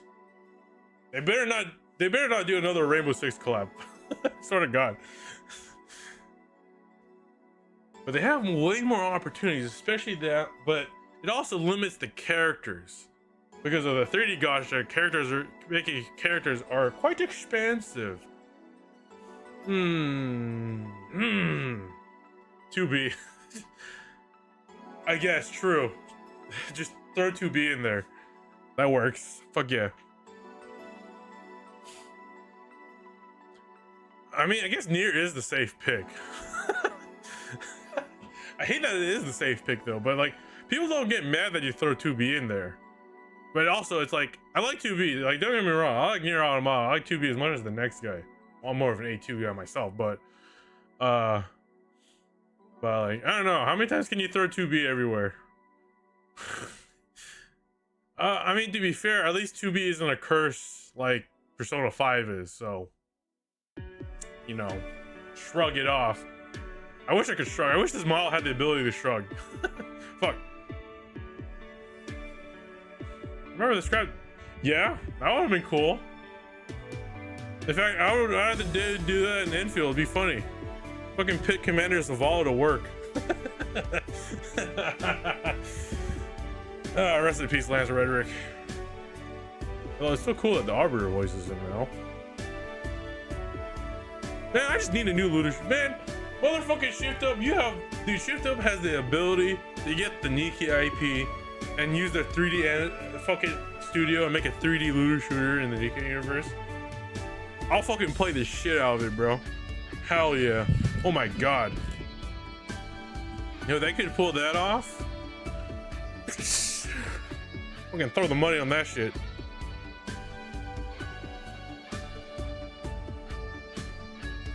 I'm telling you, man, the fact that Shift Up is actually making full-fledged games now, they have the possibility. They have the possibility. Like, Stellar Blade is like one of the most successful PS5 games to this day still. Mad that it didn't win Game of the Year, but... Although, you know, it would be wild if Stellar Blade did win Game of the Year and it's a fucking Gooner game. One day, boys, just pray that we'll get a Gooner game on the top of the Game Awards. Look, I may be a Gooner myself, but you know, I'm not a diehard Gooner, but I wouldn't mind seeing a Gooner game hitting top shelves, you know. A Goon of the Year.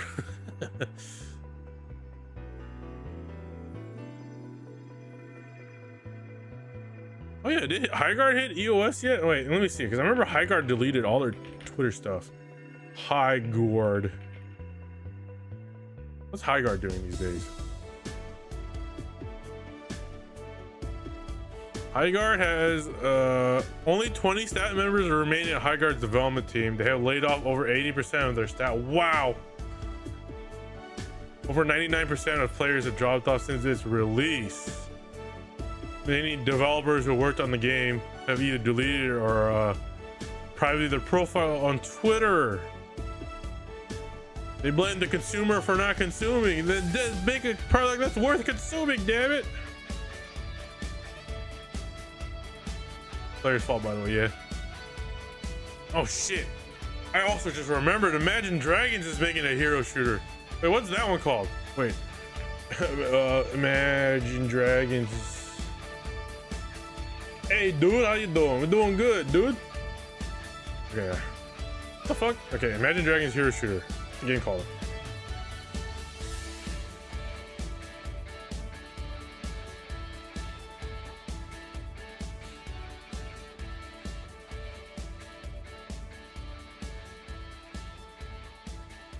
Shit, I don't know the title and I'm not finding it, but the music band Imagine Dragons is making a motherfucking hero shooter. And everyone's calling that one Concord 5 because Marathon's not looking too hot right now. It also had a huge player drop during its open beta. So, ooh. Marathon might not, oh boy. Bungie delaying updates for Destiny 2 for Marathon and it looks like it's about to flop. I thought they would call it these, okay. Okay, Seer. Okay, dude. Oh shit, Ramos, I don't know background music.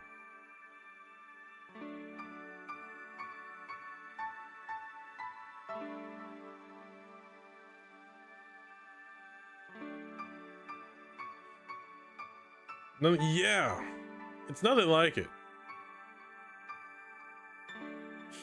I will say though, I did look at gameplay of the current closed beta. The game looks, I'll say the game art style is unique, but compared to the CG trails and some of the original character designs in the closed alpha, like they just ruined some of the character design. Like what happened? Something good, please. I know.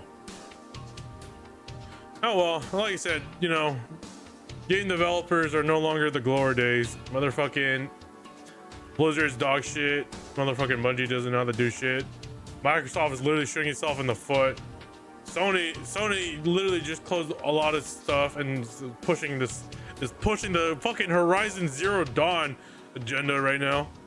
I'm telling you, man, Horizon Zero Dawn is the biggest industry plan in gaming. Can't convince me otherwise.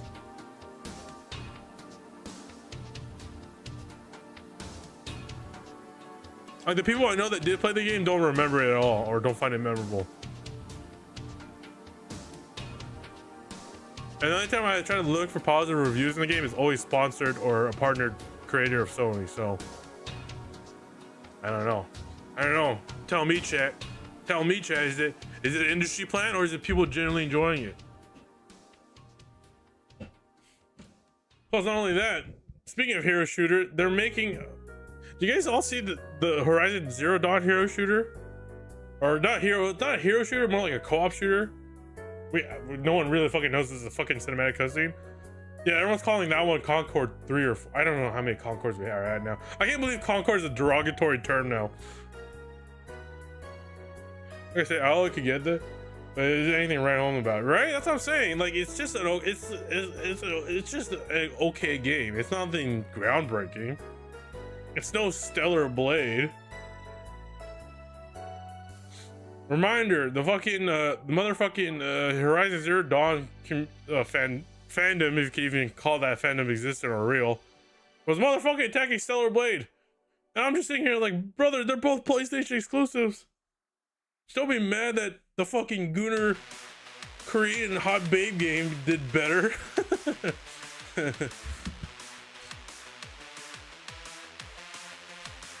Like, Alloy is okay to look at, but Stellar Blade's protagonist, Eve?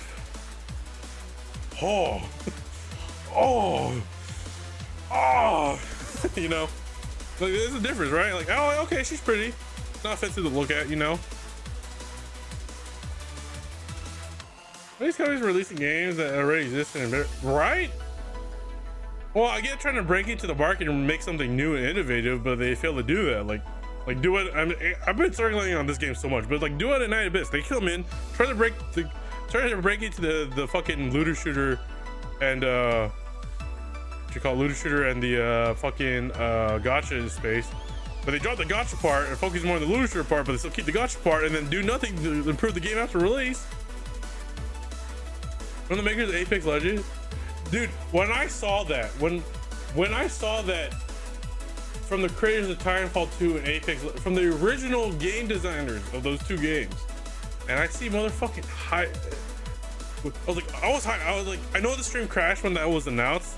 So you guys need to see my reaction. This is my reaction. I was literally grabbing the arms of my chair, like, oh, it's real. And then a frame one after I saw John Highgar, I was like, this looks like shit. And then after like the 5-second preview, and then I saw the gameplay, I'm like, what is this?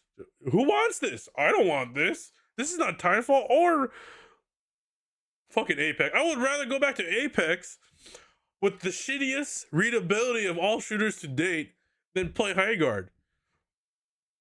Hell, I might as well fucking play Apex because there's a fucking event going on for anniversary and it has a Doki Bird skin, and I want that. Even though I don't play Apex Legend. But now I can't believe both Apex Legends and motherfucking Fortnite have VTuber skins. We have opened the floodgates. I do have Apex update. I never uninstalled that fucking game. Downside is I can't just buy the VTuber skin. I have to play matches. Mad. Oh, me actually having to play the game? Sigh.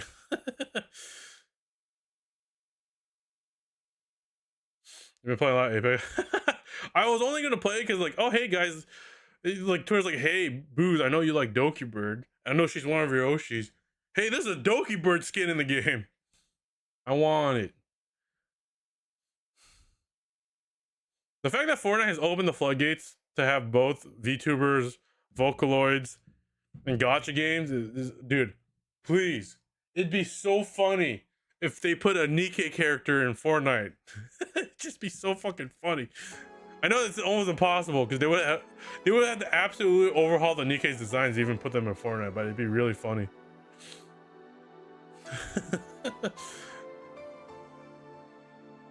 It would be. It would. It's just funny. It'd just be funny and cool at the same time.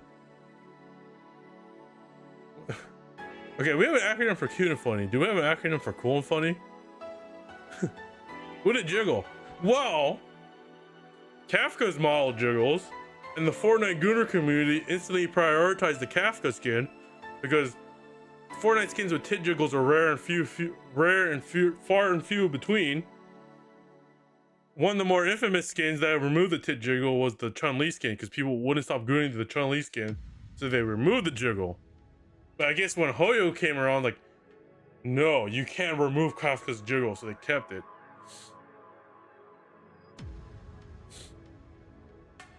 Hitting the gritty over Kafka's body as Ariana Grande watches while Power Ranger is firing him. Yeah, that's literally Fortnite.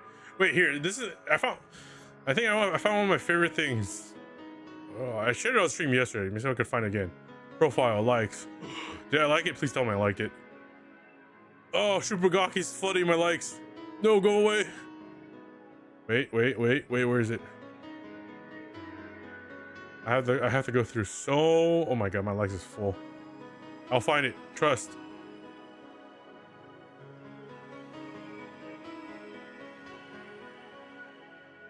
No, I don't think I liked it. No, I lost the post. It was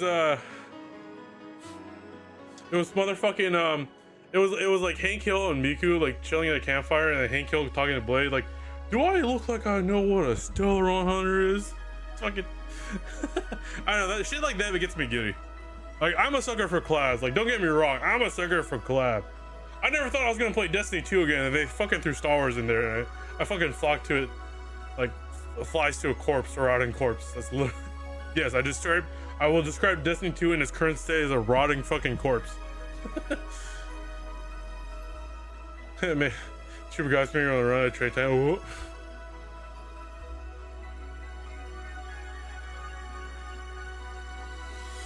I should probably log into Blue Archive. I haven't logged in a hot minute. It's been a hot minute. I do like a lot of people are saying that mad that Silverwolf isn't playable. And then I see some people like, oh, but like Silverwolf's design, like she's too short, wouldn't work at Fortnite. I'm like, her height has nothing to do with it. I've seen them get canonically short anime characters and stretch them up just so that it could be playable in Fortnite. So I would have personally liked Silverwolf. But Kafka's my number one. Silverwolf is my number two. So I also rate the Stellaron. Yeah, she's not that short. Smell knocks out character.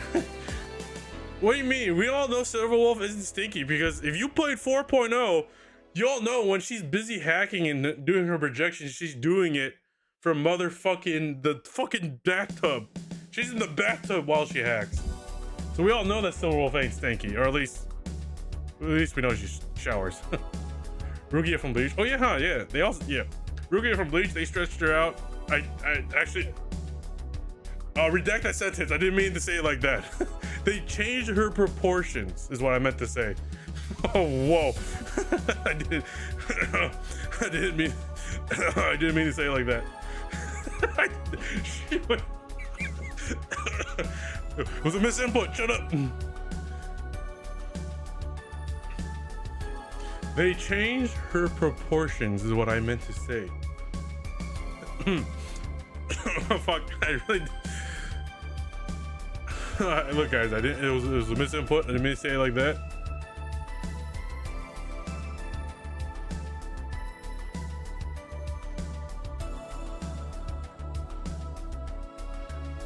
At this point, at this point, Fortnite is just more come to a point more like, who are they gonna collab with now? Who are they gonna collab with that I could throw my wall at? Because I'm a sucker for fucking collabs. I'll admit that collabs work, but like Fortnite has the advantage because it has like a very like comic like art style, so I think it just kind of fits.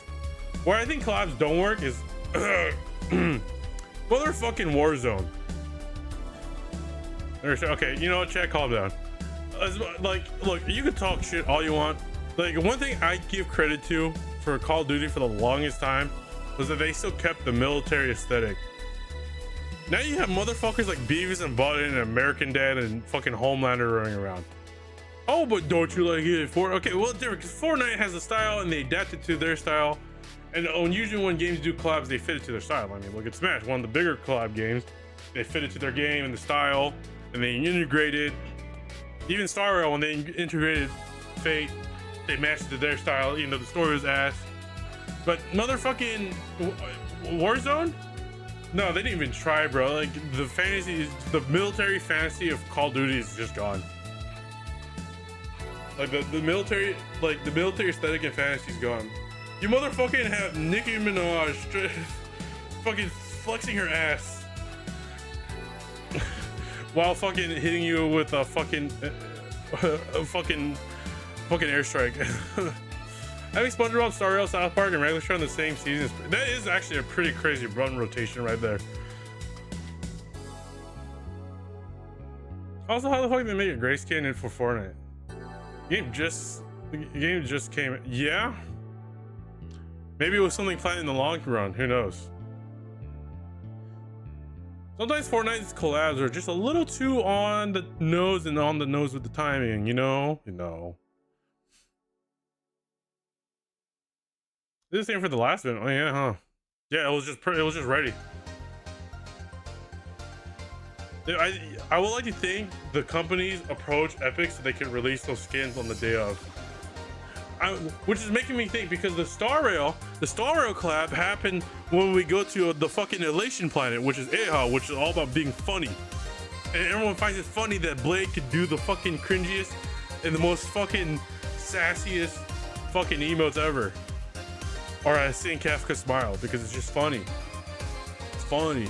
And it kind of, so see, that's what I'm saying. It kind of weirdly ties in if you think about it.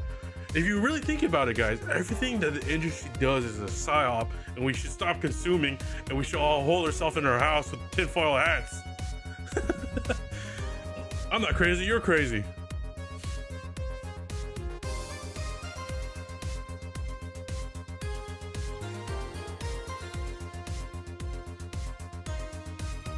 Okay, I know I said Nikkei would be pretty funny in Fortnite. What is bro yapping? I'm going crazy.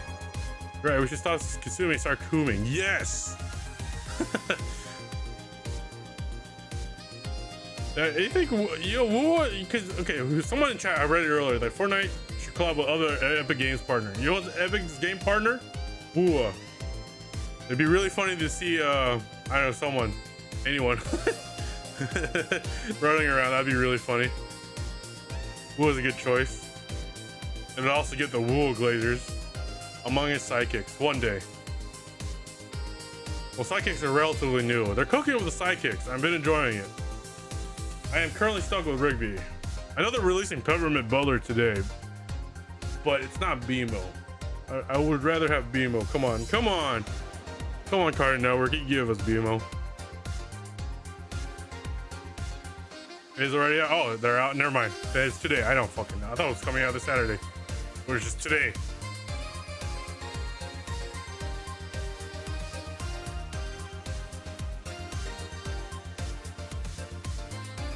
Wait, is any Blizzard games on the Epic Store? Or are they only on Steam and Battle.net?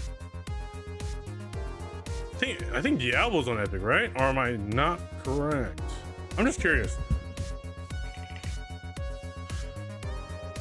Because I already know that Blizzard already knows that having everything exclusive to their launcher is not panning out.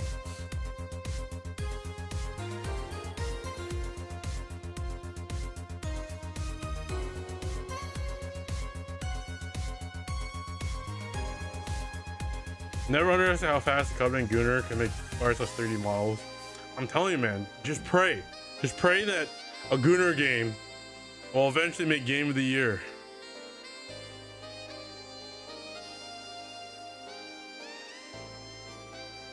And if it's not gonna be Still Blade, it's gonna be the next one. Whatever Gunner game comes out next. Had different idle animations. I mean, I do like they react. At least they react to a bunch of stuff, like you dying, or you getting a kill, or you opening a rare chest, mythic chest, or whatever. But true, more idle emotes would be nice, or more emote interactions per se. Like, they have enough animations, but not where it counts, in my opinion. But that's neither here or there.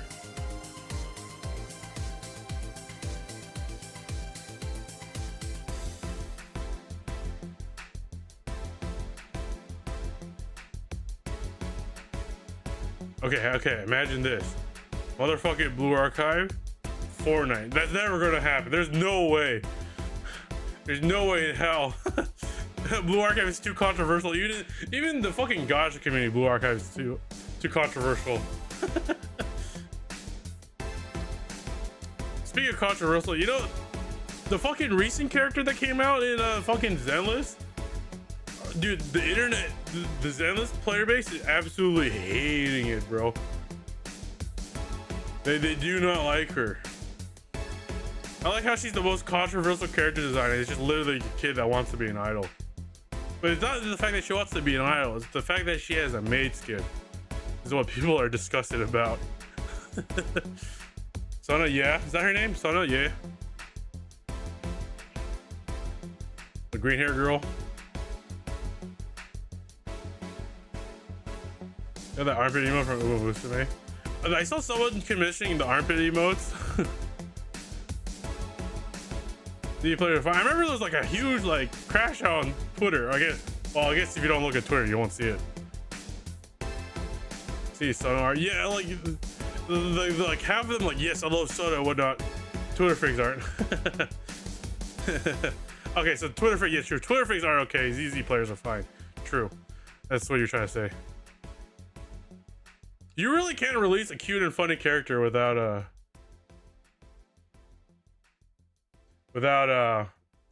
Soccer, get out here. Without without the anti-law army coming in here. Yeah, there was an artist that was doing commissions for the fucking boxing armpit event, or a kind of event. I was thinking of commissioning them to do Doro and Pine. Everyone likes Jufufu. I like Jufu. I think Jufu is adorable. I love her. She's great. Sure, she got power crept by whatever dial in like almost immediately, but I still prefer Jufu. Born to shonen, forced to shoujo. Literally, that's great about her character type.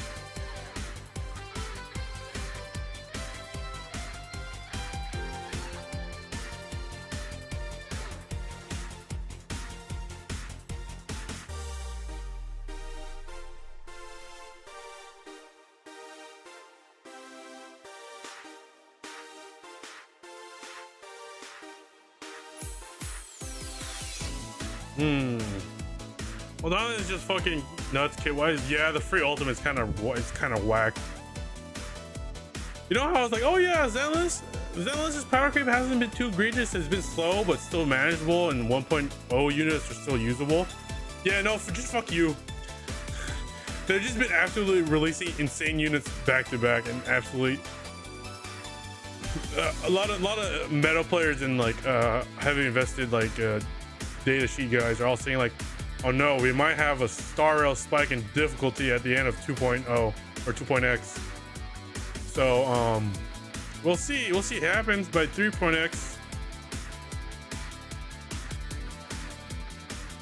As much as I love star rail, holy shit, they need to fix the balancing of that game, please.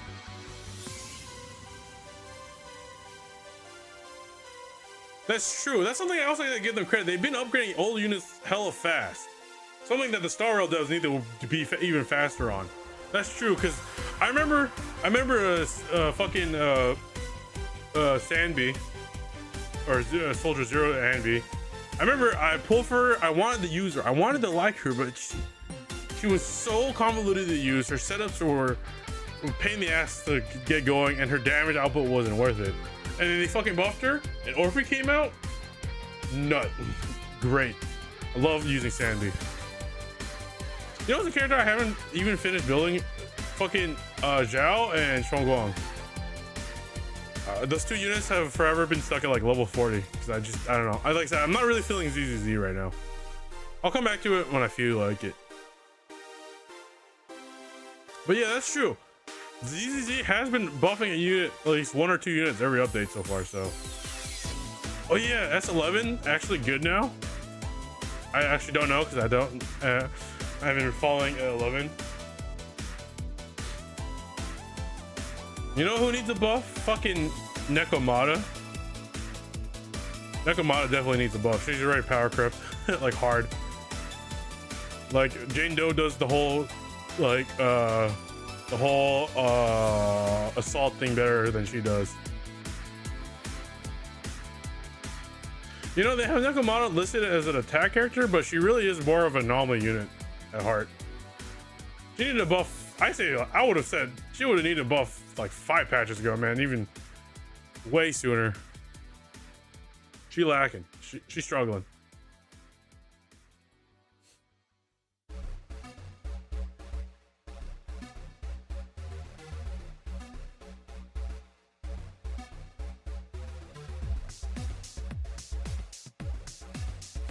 She needed above a 1.0. That's true. She was one of the weaker characters to pull for on the standard banner.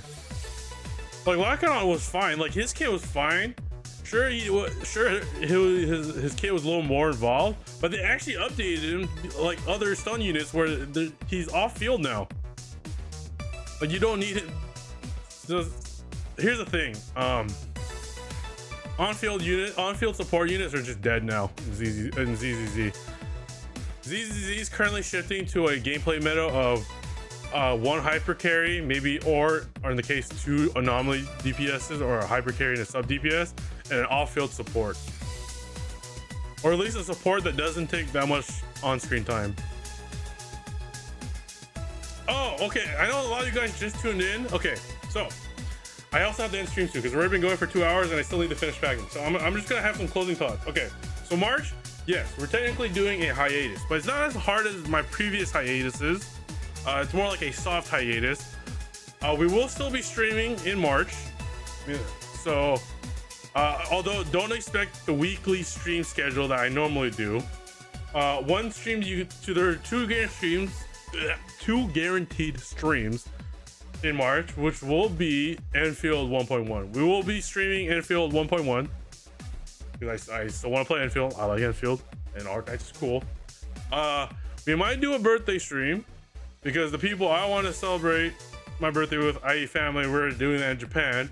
And then friends that want to celebrate my birthday, we're thinking about doing like on another date somewhere in March. So I might actually be able to stream on my birthday, which is March 18th.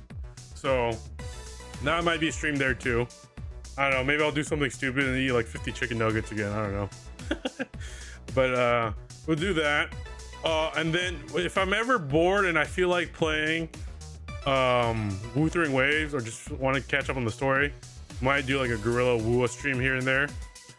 Other than that, like I said, don't expect the standard Thursday, Friday, Saturday streams. But yeah. Although don't expect any streams in the first 2 weeks of March, because like I said, I'm literally flying out tomorrow. I will be out of country starting tomorrow. So yeah, I'll try to post many pictures. Of course, if you follow me, I know some of you guys forgot, but on my Instagram, I post all my travel pictures on my Instagram. So you want to see pictures of my Japan trip, go on the Instagram. I will post some of them on Discord. Well, it takes forever to upload stuff on images from Discord because that shit's so fucking laggy. It takes forever. Yeah, man, I always had one. I shielded it out a while back when I was still doing shorts. It's just boosted. I think it's boost.tail. Or you can still search boost.tail. I'm like the only person with the name boost.tail or anything close to it, so.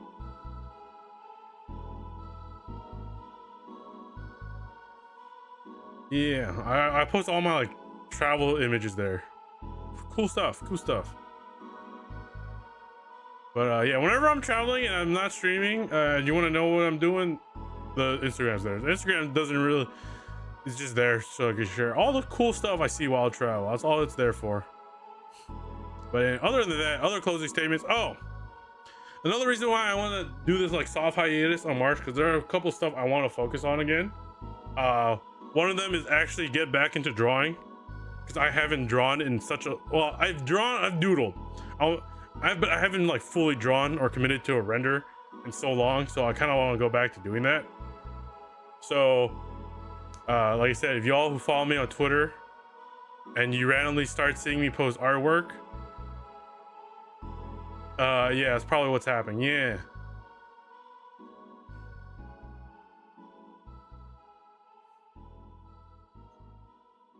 The prodigal son is returned. No, Thrash is dead. He's fucking dead. Thrash is nowhere to be seen. He's not just dead and dead. He's been destroyed at a molecular level. Destroyed. At this point, I'm gonna need a mimetic virus to wipe out Thrash from everyone's mental existence. Thrash is dead. Fuck Thrash. How the fuck do you guys still remember Thrash? That's like a 2021 boost story. What the fuck? How do you guys remember Thrash? You don't even know what he looks like. Borb is also forgotten. Come on. Fine, next subathon goal, I fucking revive Thrash. I reboot Thrash. Borb is dead. Okay, I get you guys remembering Borb. But Thrash, he's dead. He's gone. You don't need to know about Thrash. He's gone. But yeah, so like I said, I'm mostly taking March to focus on other skills that isn't streaming, and also work on some personal projects on the side that I can't really divulge the details on. But like I said, if you randomly see on the artwork channel on Discord and on my Twitter, I'm out of nowhere Uma Yuri artwork, that means I've been drawing again. How many subs to revive Thrash? I don't want him to revive, so 1 million subs. So good luck getting $5 million to revive. There's no way anyone's gonna pull $5 million for a fucking dead OC. Yeah, I don't want this man to live. He deserves to be molecularly destroyed. I don't normally, I don't get rid of any of my old artwork I drew back in the day, except for Thrash. He's the only one I've destroyed in a race. He's the only art that I refused. That's a small. You gotta rob a bank, bro. You don't gotta rob a bank. Just do a crypto rug pull. You know how easy that is to do. Just force a meme like 6-7. I don't know. Maybe like do 8-9 or some shit. And then make a crypto coin out of it and rug pull the little kids that pump money to it. There you go. Not that hard, guys.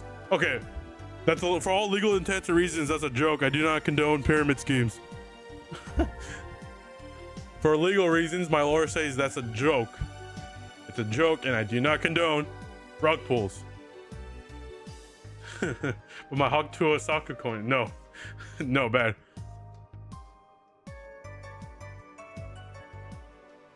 Very bad, very bad.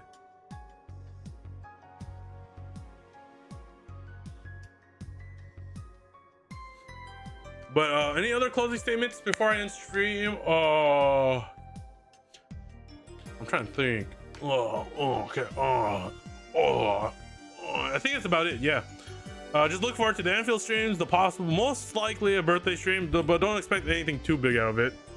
And like I said, if you start seeing me posting artwork, just I am focusing on that. But other than that, I hope you all enjoy your weekend. I'll see you in about 3 weeks, because that's when I get back to play Arknight's Enfield 1.1, and also my birthday week. And yeah, y'all have a good one. Thank you everybody for sticking around for how many fucking years I've been doing this? 4 or 5 years.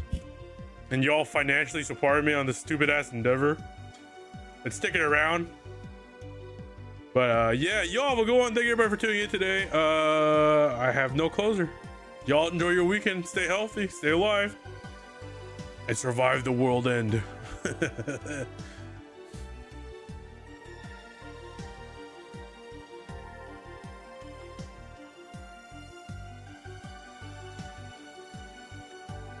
Bro, don't just say nah. Hey, get back here, get back here. You can just end that on a nah.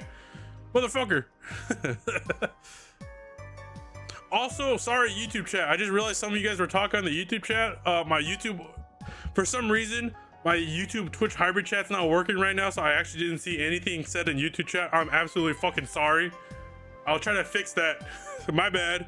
I didn't realize that wasn't working. Apparently there's people talking YouTube chat and I didn't notice.